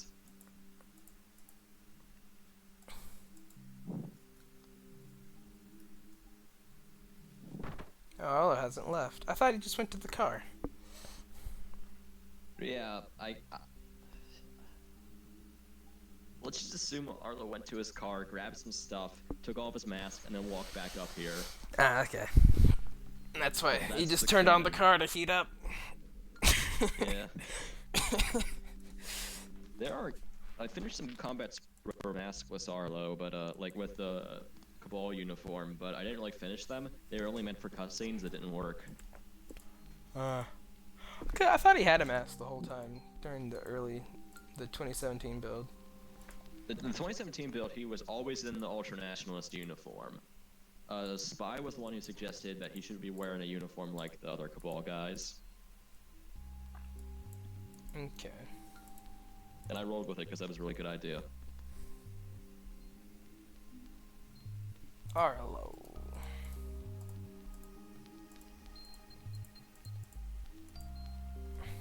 Also, I think that this scene, it's drawn out a little bit because this is the first time anyone's bothered to actually ask him his name and like inquire as to how he's like holding up. That has a big impact on him. Mm-hmm.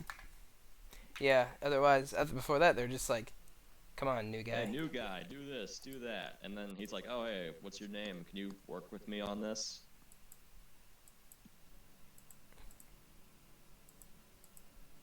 Snooping around. Yep.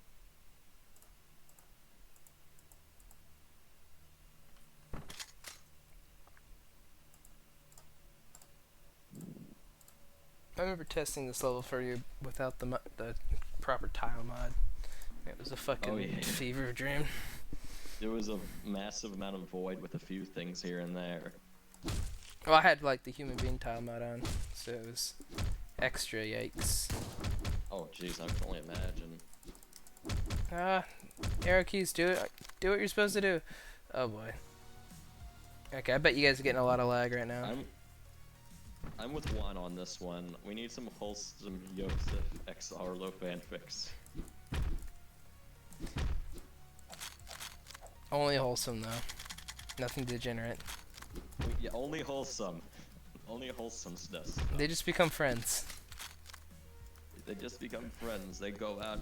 They go to the malt shop and get some shakes. Yeah, there you go. They roll up in their 50s Corvettes. And Man. they steer clear of the greasers. They really need to. They really need to change the light bulbs here. They're all flickering. Yeah, they do. Oh, the FBF drones to the unknown depths. God damn it! I'm sorry. I'm sorry. This is lagging so bad. Like I tested the stream right beforehand and it was doing okay. It was a bit choppy. It might be from the visual effects in that before. Maybe. But I mean, I don't know. This is a pretty simple campaign. I feel like it's unoptimized though. This campaign. Like, didn't you say you struggled? Didn't you struggle with it working though? Well, I struggled. Yeah, I struggled to make some of these levels work. Rise Hard, which is also my favorite levels, that one didn't have many issues. I like the fact that the Ultranationalists have a Midnight Animal arcade machine. Even they won't let the meme die. They got connections.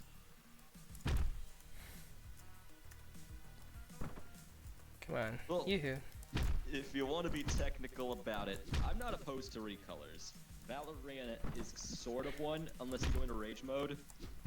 His sprites are original for that. Yeah, I like, actually, I'm gonna trigger that, because I like his little animation where he grabs his hair and he's like, goes crazy. He's screaming. So I guess I can't use that elevator. Alright.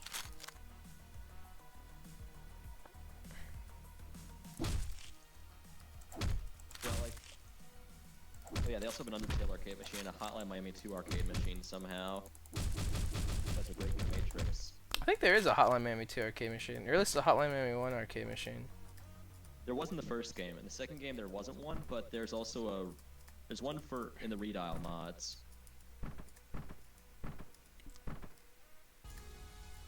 What the fuck? Oh yeah, there's like an invisible wall there, isn't there? I remember this fucking with me last they can't time. see it over the rail.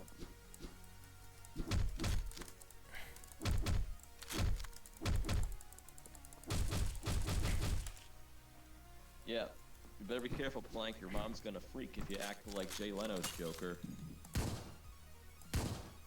Jay Leno's Joker? Somebody stop him. Jared Leto. Jared Leto? Jared Leto. Jay Leno is a totally different person. I was just reading off the chat. Don't get on me about Jay that. Leno's Joker. I'm guessing Planks is memeing right now. The Ultranationalists don't really want to fight. They don't have a choice. The Ultranationalists play the Undertale pacifist route on their time off. He's just such a good guy. Does that mean that Natalie and the Ultranationalists did nothing wrong?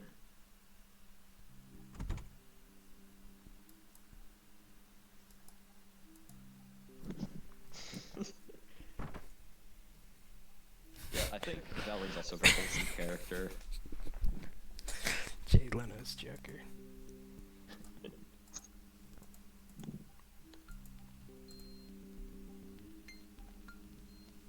I guess if you're going to do a sliding scale of wholesomeness, it'd be Arlo, Val, Vesna, then Werner.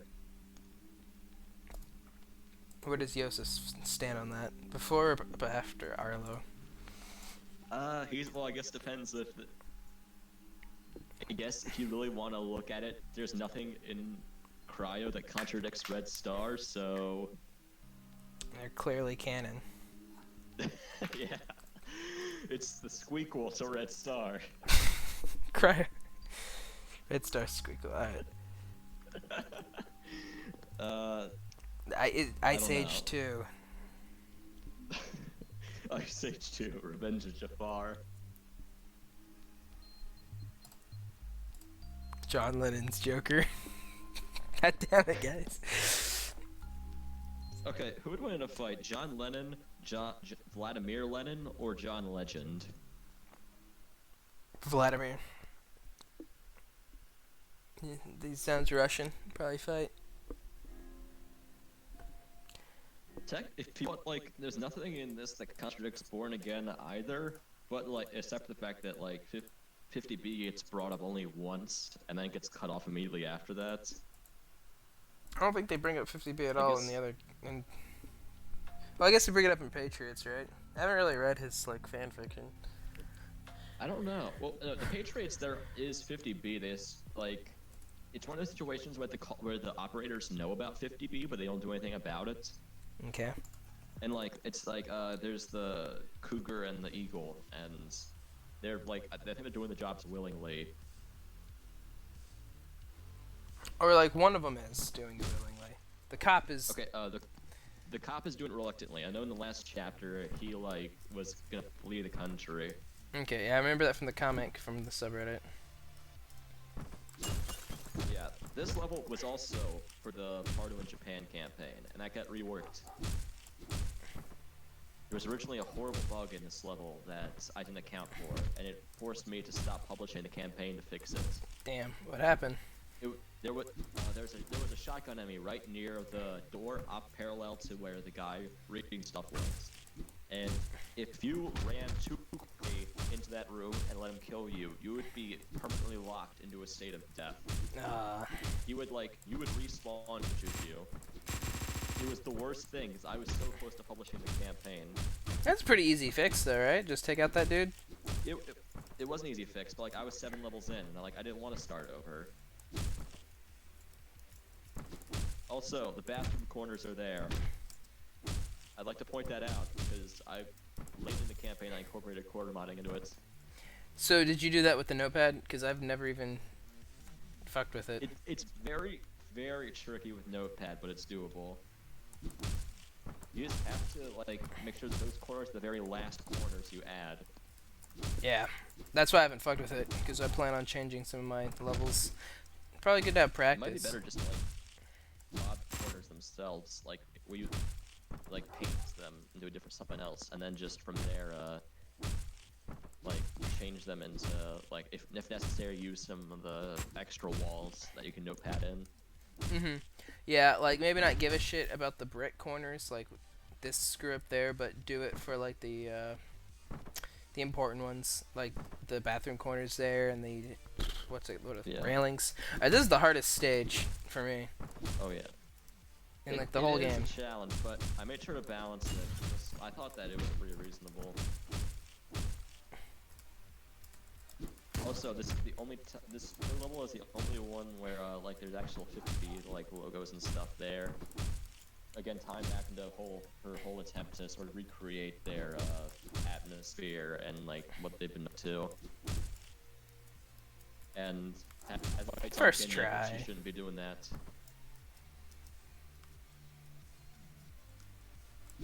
Yeah. Also, my most recent time playing this, I got the fat stuck in the elevator here, and that was very disappointing. I'm very curious as to how you did that. Just leave him in I think just punched him I in? juked him, punched him into the elevator, and then it closed on him.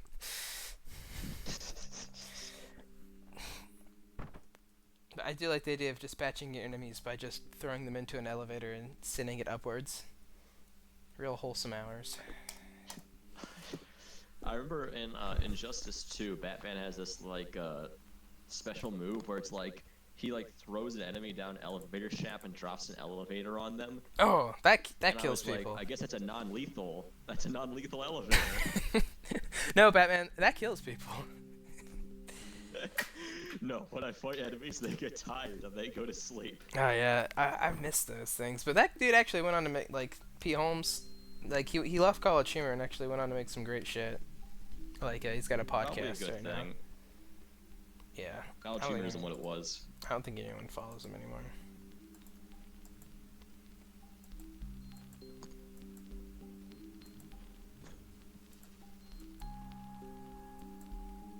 I think Natalie's the only character who gets like different expressions for face sprites. Some of them have like alternate stuff for like hairstyles and masks, but she's the only one to like get one for like the blind rage she goes into. I don't think I noticed this. Is this it? Because she's not Yeah, blinking now. No, it's when Valerian brings up her husband that she snaps.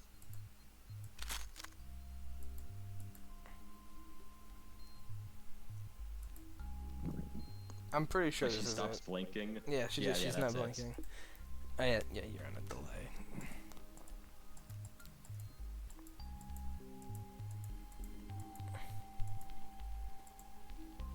I haven't played the Dark Ride yet. I've been meaning to. There've been a lot of campaigns I've been meaning to play. Last night I was gonna replay Snowball, but I got sidetracked because this movie 13 Hours was on, and I was actually curious about it, so I ended up watching that instead. Is that the Benghazi movie? Yeah, and it's weirdly enough a good movie that was made by Michael Bay. That's what I Those heard. two terms apparently aren't mutually exclusive. He's made some good things, like Bad Boys 2. Yeah, he made The Rock. That was really good. The Rock.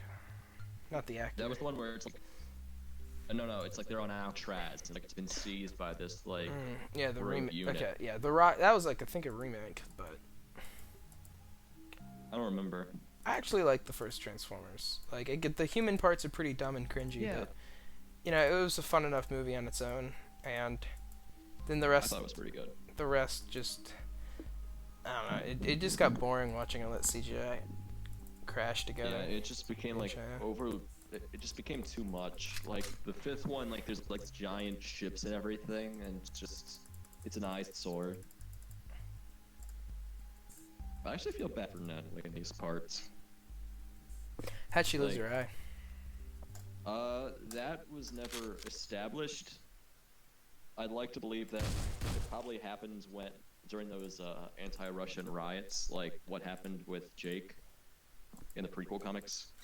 Oh yeah, I remember that. He had that goofy ass mullet. I wish they had kept that. We need someone to do a Also, reskin of Jake where he just has his mullet still. Something was like that from season 2, but I don't know if there was like cutscene sprites or just the whole gameplay stuff. So we should get Jaden on that. Bring back the mullet. In Mating season 2, wasn't there like a reskin of Richter that like was for Tony? I think what you're referring to, like they combined like 4 faces together, or like 2 for each of his like adopted parents. Cause now, yeah, I'm remembering the Jake with hair now, but like it's literally just the 50 manager's hair, which I guess is kind of a mullet, except for the behind part. Also, shout out to Nebo Scrub, because I contacted him about using this song, and he literally got back to me like 2 minutes later and said yes. Oh damn. He's a really cool guy. Russian synthwave artists deserve some more recognition. Go to hell.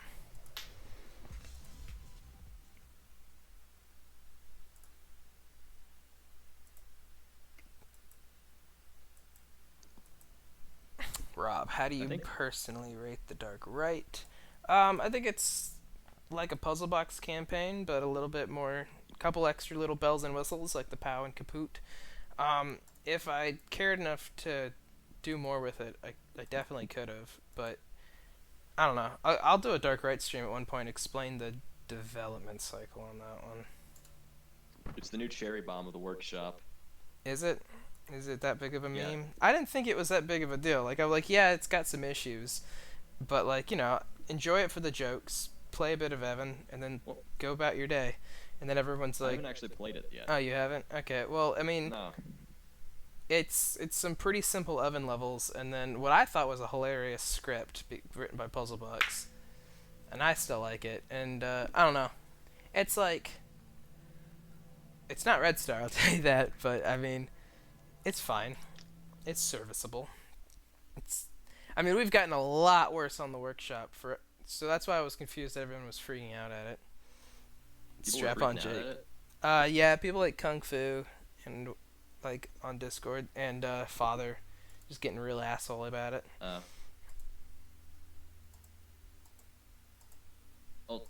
Those transition sprites were actually sent to me by a friend of a friend. I didn't even ask for them, which is the weirdest thing, but they're good. Oh, really? So I'm thankful for them. Also, Val isn't supposed to be looking that way. It's just a weird glitch with the editor that makes him turn, like, if you start with a cutscene. Mm-hmm. So I just kind of rolled with it to make it look like he's ignoring them. Yeah, that's actually probably... it actually kind of works with this. I kind of assumed that. But, I forgot what I was going to say because I was looking in the chat. Yeah, like, that's something... right next to remember to include the music command. Remember to rotate your character if he's not supposed to be facing that specific direction. It can really fuck you over. Yeah, it can.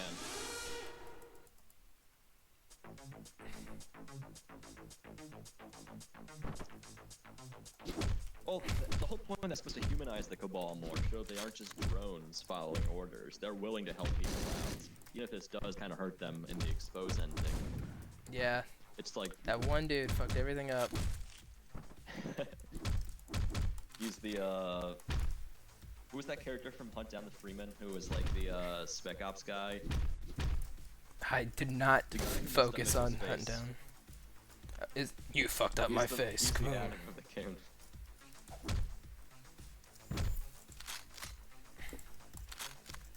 Oh, it's because of the alarm, probably. That's probably slowing stuff down.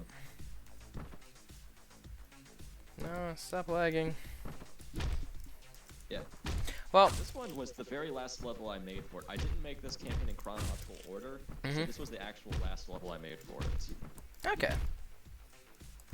Like, it was just more or less based off what I felt inspired to make. I think I don't know what the very first one I made for it was. It might have been Rise, Tart, or Bastille. If you want to get technical, it was Destroyer. Right. I have to go in order. Like, I don't do cutscenes in order anymore. Like, I'm doing all the combat levels first, but I don't know. I'm going almost entirely in order. Or at least starting levels. If that makes sense. Like, I've got like 3 in development right now, but they're all like the 3 consecutive ones. But I don't know. I think that's the quirk. There's really no reason to not go out of order. I started work on Consumed like in like July 2017. And like it took me maybe 10 months of off and on work to get it right. That's probably why I like it so much, just because I'm so happy to see it come to fruition. Mhm. Oh boy, here's the we're at our crossroads. Yeah, this is a simple cutscene, but I really like it because I feel like it really establishes the tension in the air, and it makes good use of Black Tar, which is also a really good song. I sort of like want to make something like a calm before the storm moment, where it's like, next thing you do is gonna shift things permanently. You gotta be ready for that.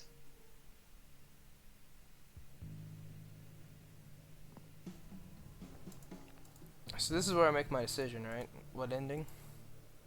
Yeah. So I just go into the car and then choose which one I want. Yeah, because the truck automatically ends a campaign. Okay. So like, you can just, if you want multiple endings, you just gotta make multiple final levels. Hooray. Which is actually, yeah. Yeah. I'll explain. I think I have a better way around this in my head.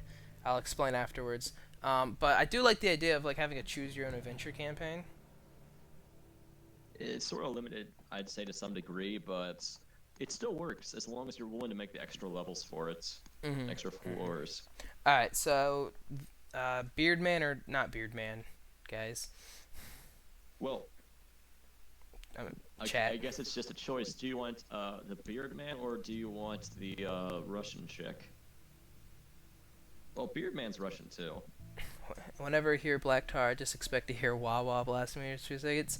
I remember that well. Fuck, that's a great song for credits. Yeah, that was. Miami Falls, I think, just defined like how you make a really good custom campaign and a campaign series for that matter. How you set tone and whatnot, which I'm looking forward to hopefully getting Danny on one day to explain. Maybe soon if I can get this PC all figured out. Anyways, I think someone asked me a question. Rob, I want you to watch and show us the blood. Oh no, I'm not fucking with Bloodbath. Okay, so everyone's voting for Beardman. So it's pretty evenly split. Like, although it depends on who you ask, I've gotten a lot of different answers, and all of them have been really interesting. And that's really what I want to do. I want to get people talking and like have them actually think about their choice before they made it. In that regard, I think I succeeded. And I'm really happy about that, because that was the ultimate goal of the campaign. Which one's Beardman? Expose or suppress? Exposes Beardman, suppresses Vesna. Okie dokie. Oh, yeah, also, if you had the chance, I wanted to run an idea by you, Rob, for a short collab campaign, if you'd be up for something like that. Like 3 or 4 levels, but there's an idea that's been bouncing around. Yeah, send it to me, like after the stream. I'm not gonna give a 100% anything because my last 2 collabs, Madness and Darkrai, have been not fun. But I do trust you. I'm not saying that to be rude. I'm just saying like collabs aren't easy. Oh no, not at all. Even if you're like, because it takes so much coordination. It's probably won't even pan out. Just an idea I wanted to bounce off you. Okay, all right. Pardo in Taiwan. Just.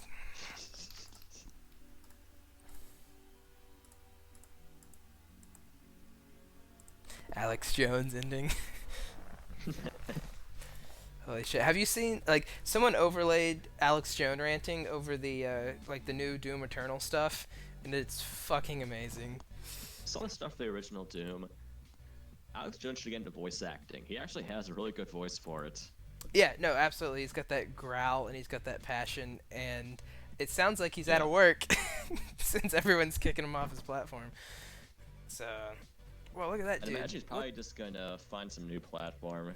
Someone is definitely gonna capitalize on it. Yeah. Also, look out! Ted makes his awesome cameo here. Okay? Yeah, I was just about to ask who's the blue glove dude, but that's got to be Ted, isn't it? Yeah, because Spy had like put him there, and I was like, sure. Ah, dude, Pardo in the Philippines. Fucking, that's crazy. So, why does it say escape? Did you change that? Because Guard Richter is hard-coded to say escape when he leaves a level. Oh, that's cool. I can't do anything about that, except I don't know if I can change that with X editors. I bet you could change it with the localization file. There's a YouTube channel called Ron who makes awesome vids with Deus Ex and Alex Jones. Oops. I've never beaten any of the Deus Ex games, even though I enjoyed the first one and I really wanted to beat it. I own the one from the 90s, and I had the chance to own the one, like, the first remake one, where it's, like modern, but I haven't really fucked with it. I have Human Revolution in my library, but I haven't played it yet. Yeah, it was free with Games with Gold at one point, and I just didn't bother.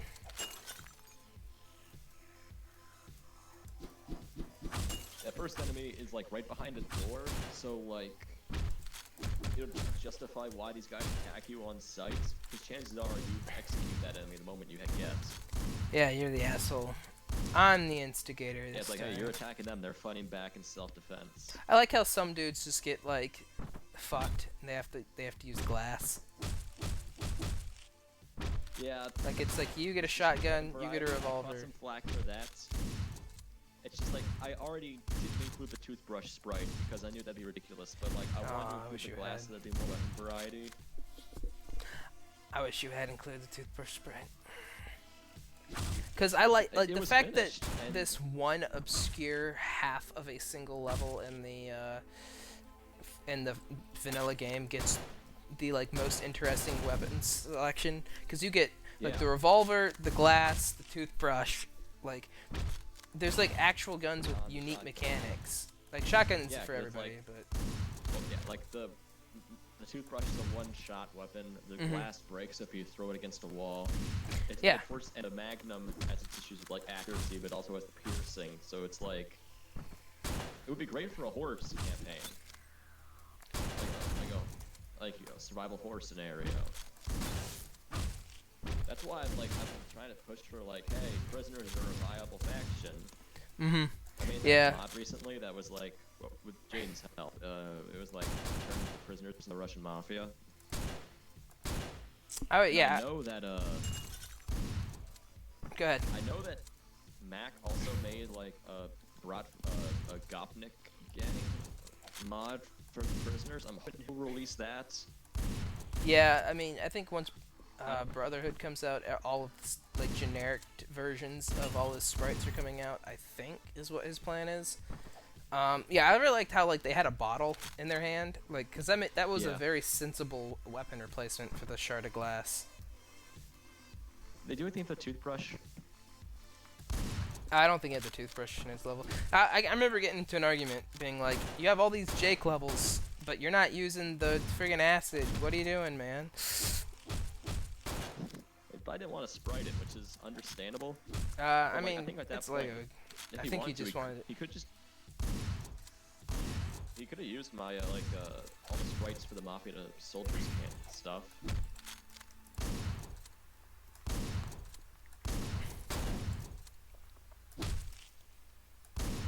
Nano-sized Pardo inside Evan's body, saving him from nano-mutilator.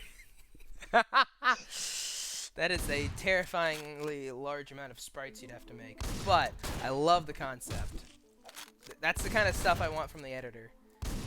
Is these like it's bazonker things. Microscopic level the sewer water is reskinned into blood and like you're flying through Pardo's veins fighting off viruses. There was a TV show with like I think Will Ferrell. No. Will Smith. It was Will Smith. Ozzy and Drix. Yeah, that's what it was. Osmosis Jones. Fucking Osmosis Pardo. Yes. I've got a whole list of like settings that like haven't really been used in the editor. I've been meaning to like publish it to like the subreddit or Phone Home or something. Inside Evan's bloodstream. That is amazing. Yeah, like there's a bunch of stuff like I took that one level I made, the Jake one, Rec Crew. I added the acid to that like in a 2018 update. Like there are a couple, but it's like I had to use the beer bottles because it wouldn't spawn otherwise. But yeah, like I'd like to see that used more often because it's a really neat weapon. And yeah, the bottle's also a cool weapon because it knocks them over, and then you can actually like kill people because it just acts like a knife. But it breaks if you throw it. Yeah. I like weapons like that, ones that require you to strategize when you use them. Yeah, it's a shame that like some of the most interesting. Oh, it's that fucking guy. It's a shame that like some of the most interesting mechanic weapons are on the enemies and like the players that you barely get to see, like Jake. Because like most people don't use Jake. Yeah, like how the demon mobsters have like the snake shotgun. Oh yeah. That's cool stuff like that. Oh acts mechanically the same, right? It acts the same. It's just really neat. Like, cause normally the only way they can pick up the shotgun that level is if like you throw at them and pick up their gun. But it's still really cool how it's like, oh yeah, Denton made all these sprites for it, for a single thing that you might stumble across by chance. Yeah, I like that a lot. So you can even destroy them. Can you confirm that the Burger King 2 trailer is good? Burger King 2 trailers. I think he means the Bloodbath Kafka's sequel. I don't know. Sabins, are you like why would we be talking about Bloodbath Kafka? He's obsessed with it. The Sabins guys, yeah. Like, are you paid by them? Are you paid to promote their Russian knockoff game? I can neither confirm nor Are you a deny bot? it.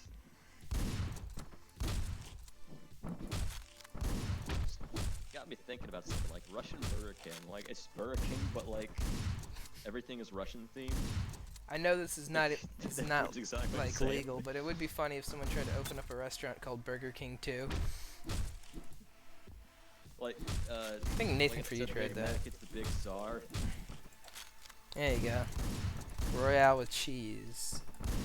Actually, in France, they really do call the quarter pounder the Royale with cheese. Like, I just deliberately went to a McDonald's. Or not the big, the quarter pounder. A Royale with cheese.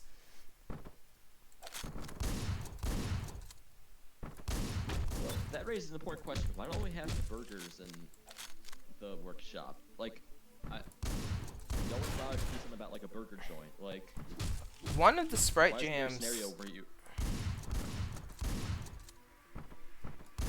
It's like we'll never have like we have an enemy who's a custom fat enemy who's essentially Big Smoke, but we can't order his 2 number 9s and a number 9 large. That is definitely in the workshop. The fucking Big Smoke meme is in the workshop. I've played it. I played that too, and that was actually kind of fun. He actually used like notepad shit. Yeah, he had some clever levels that really forced you to think.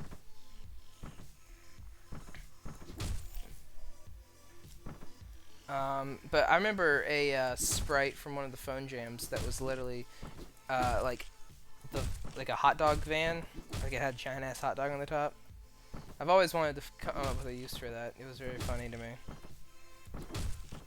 Like very early human being storyline stuff.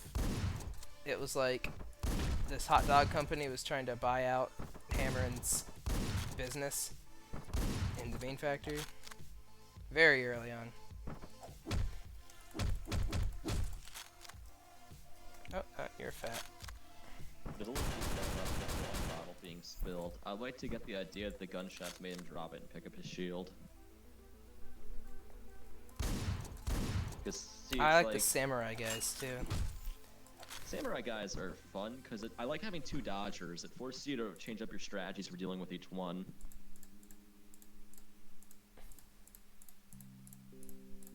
Alright, it's almost decision time.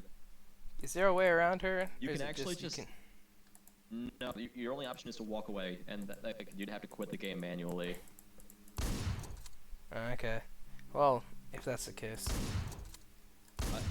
I made this part very specially to hurt players. I wanted to build up, like, the relations between Arlo and Arlo and Valkyrie and then turn it against them. So it's like, there's no, there's no way around her, but the game never, like, does a cutscene. You have to shoot her yourself. The final boss battle is you versus your feelings. Oof, my feels. Right in the feels. And fuck Kowalski and the other guy. Yeah, you can argue that the leader had some good had some noble motivations, but Kowalski had it coming. The Fats are wearing welding masks.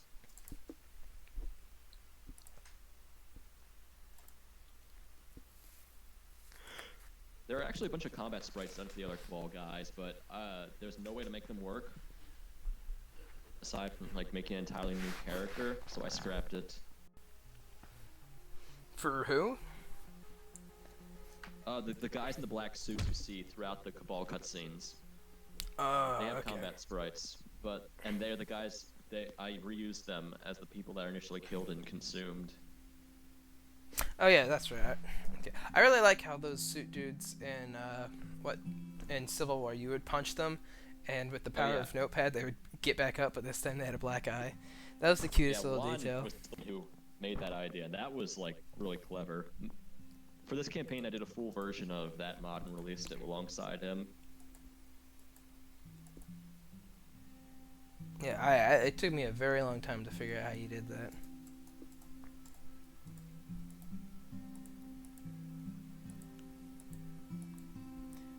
And it's just me and Beard Man. Not to be confused with Beard. Yeah, the old Beard Man.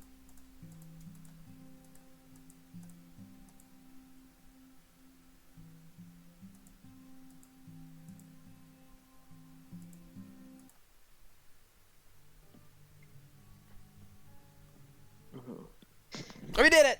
Yeah. Good job. Good job, everybody. Sorry for fucking making you endure the, all the choppiness. Beard Man, take me by the hand. I will fix this eventually, and I'm gonna DM Danny, see what he says. Hopefully he'll have a fix ready. Yeah. Oh, I mean, it's frustrating, because I had a good setup, and then an update later, and it just stops working. Like, I don't know, we'll figure it out. Oh, hey, my name's in this. So is Pseudoflex's. Yeah, it is. Yeah, he helped out with playtesting. Is there anything else in the credits? I was really grateful for all the playtesting. There was like a message I included, like just talking about the campaign and just thanking everybody for playing it. Okay, all songs in this campaign. Visual artists. So, like... Okay.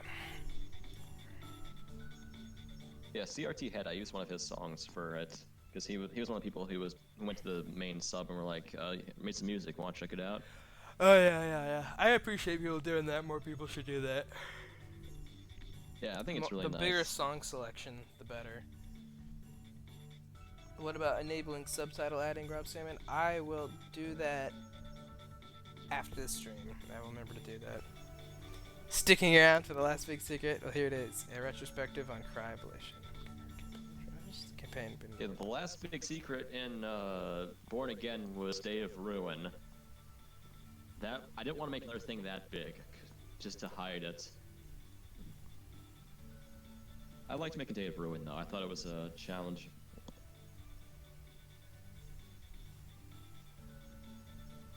I hope the text doesn't scroll too quickly to read here, because no, I'm having to skim. You might have to pause the video. The Dropbox link at the end, there's like a text version of it. Okay. So you can reread it. So what's that Dropbox link supposed to be? It's a bonus level with some notes, including the transcript for the credits here. A bonus level? Yeah, it's just a short 2 level 1. Nothing, nothing to add to the story. Huh. So if you, like, screenshot that and then, like, put it in your browser window, you can download the level. Yeah, you did that with another campaign, too. That was Born Again, and that had the secret level with Pardo. Yeah. Are you going to release the secret level eventually? It's already out. Oh, it is? It's on the workshop. At least Day of Ruin is.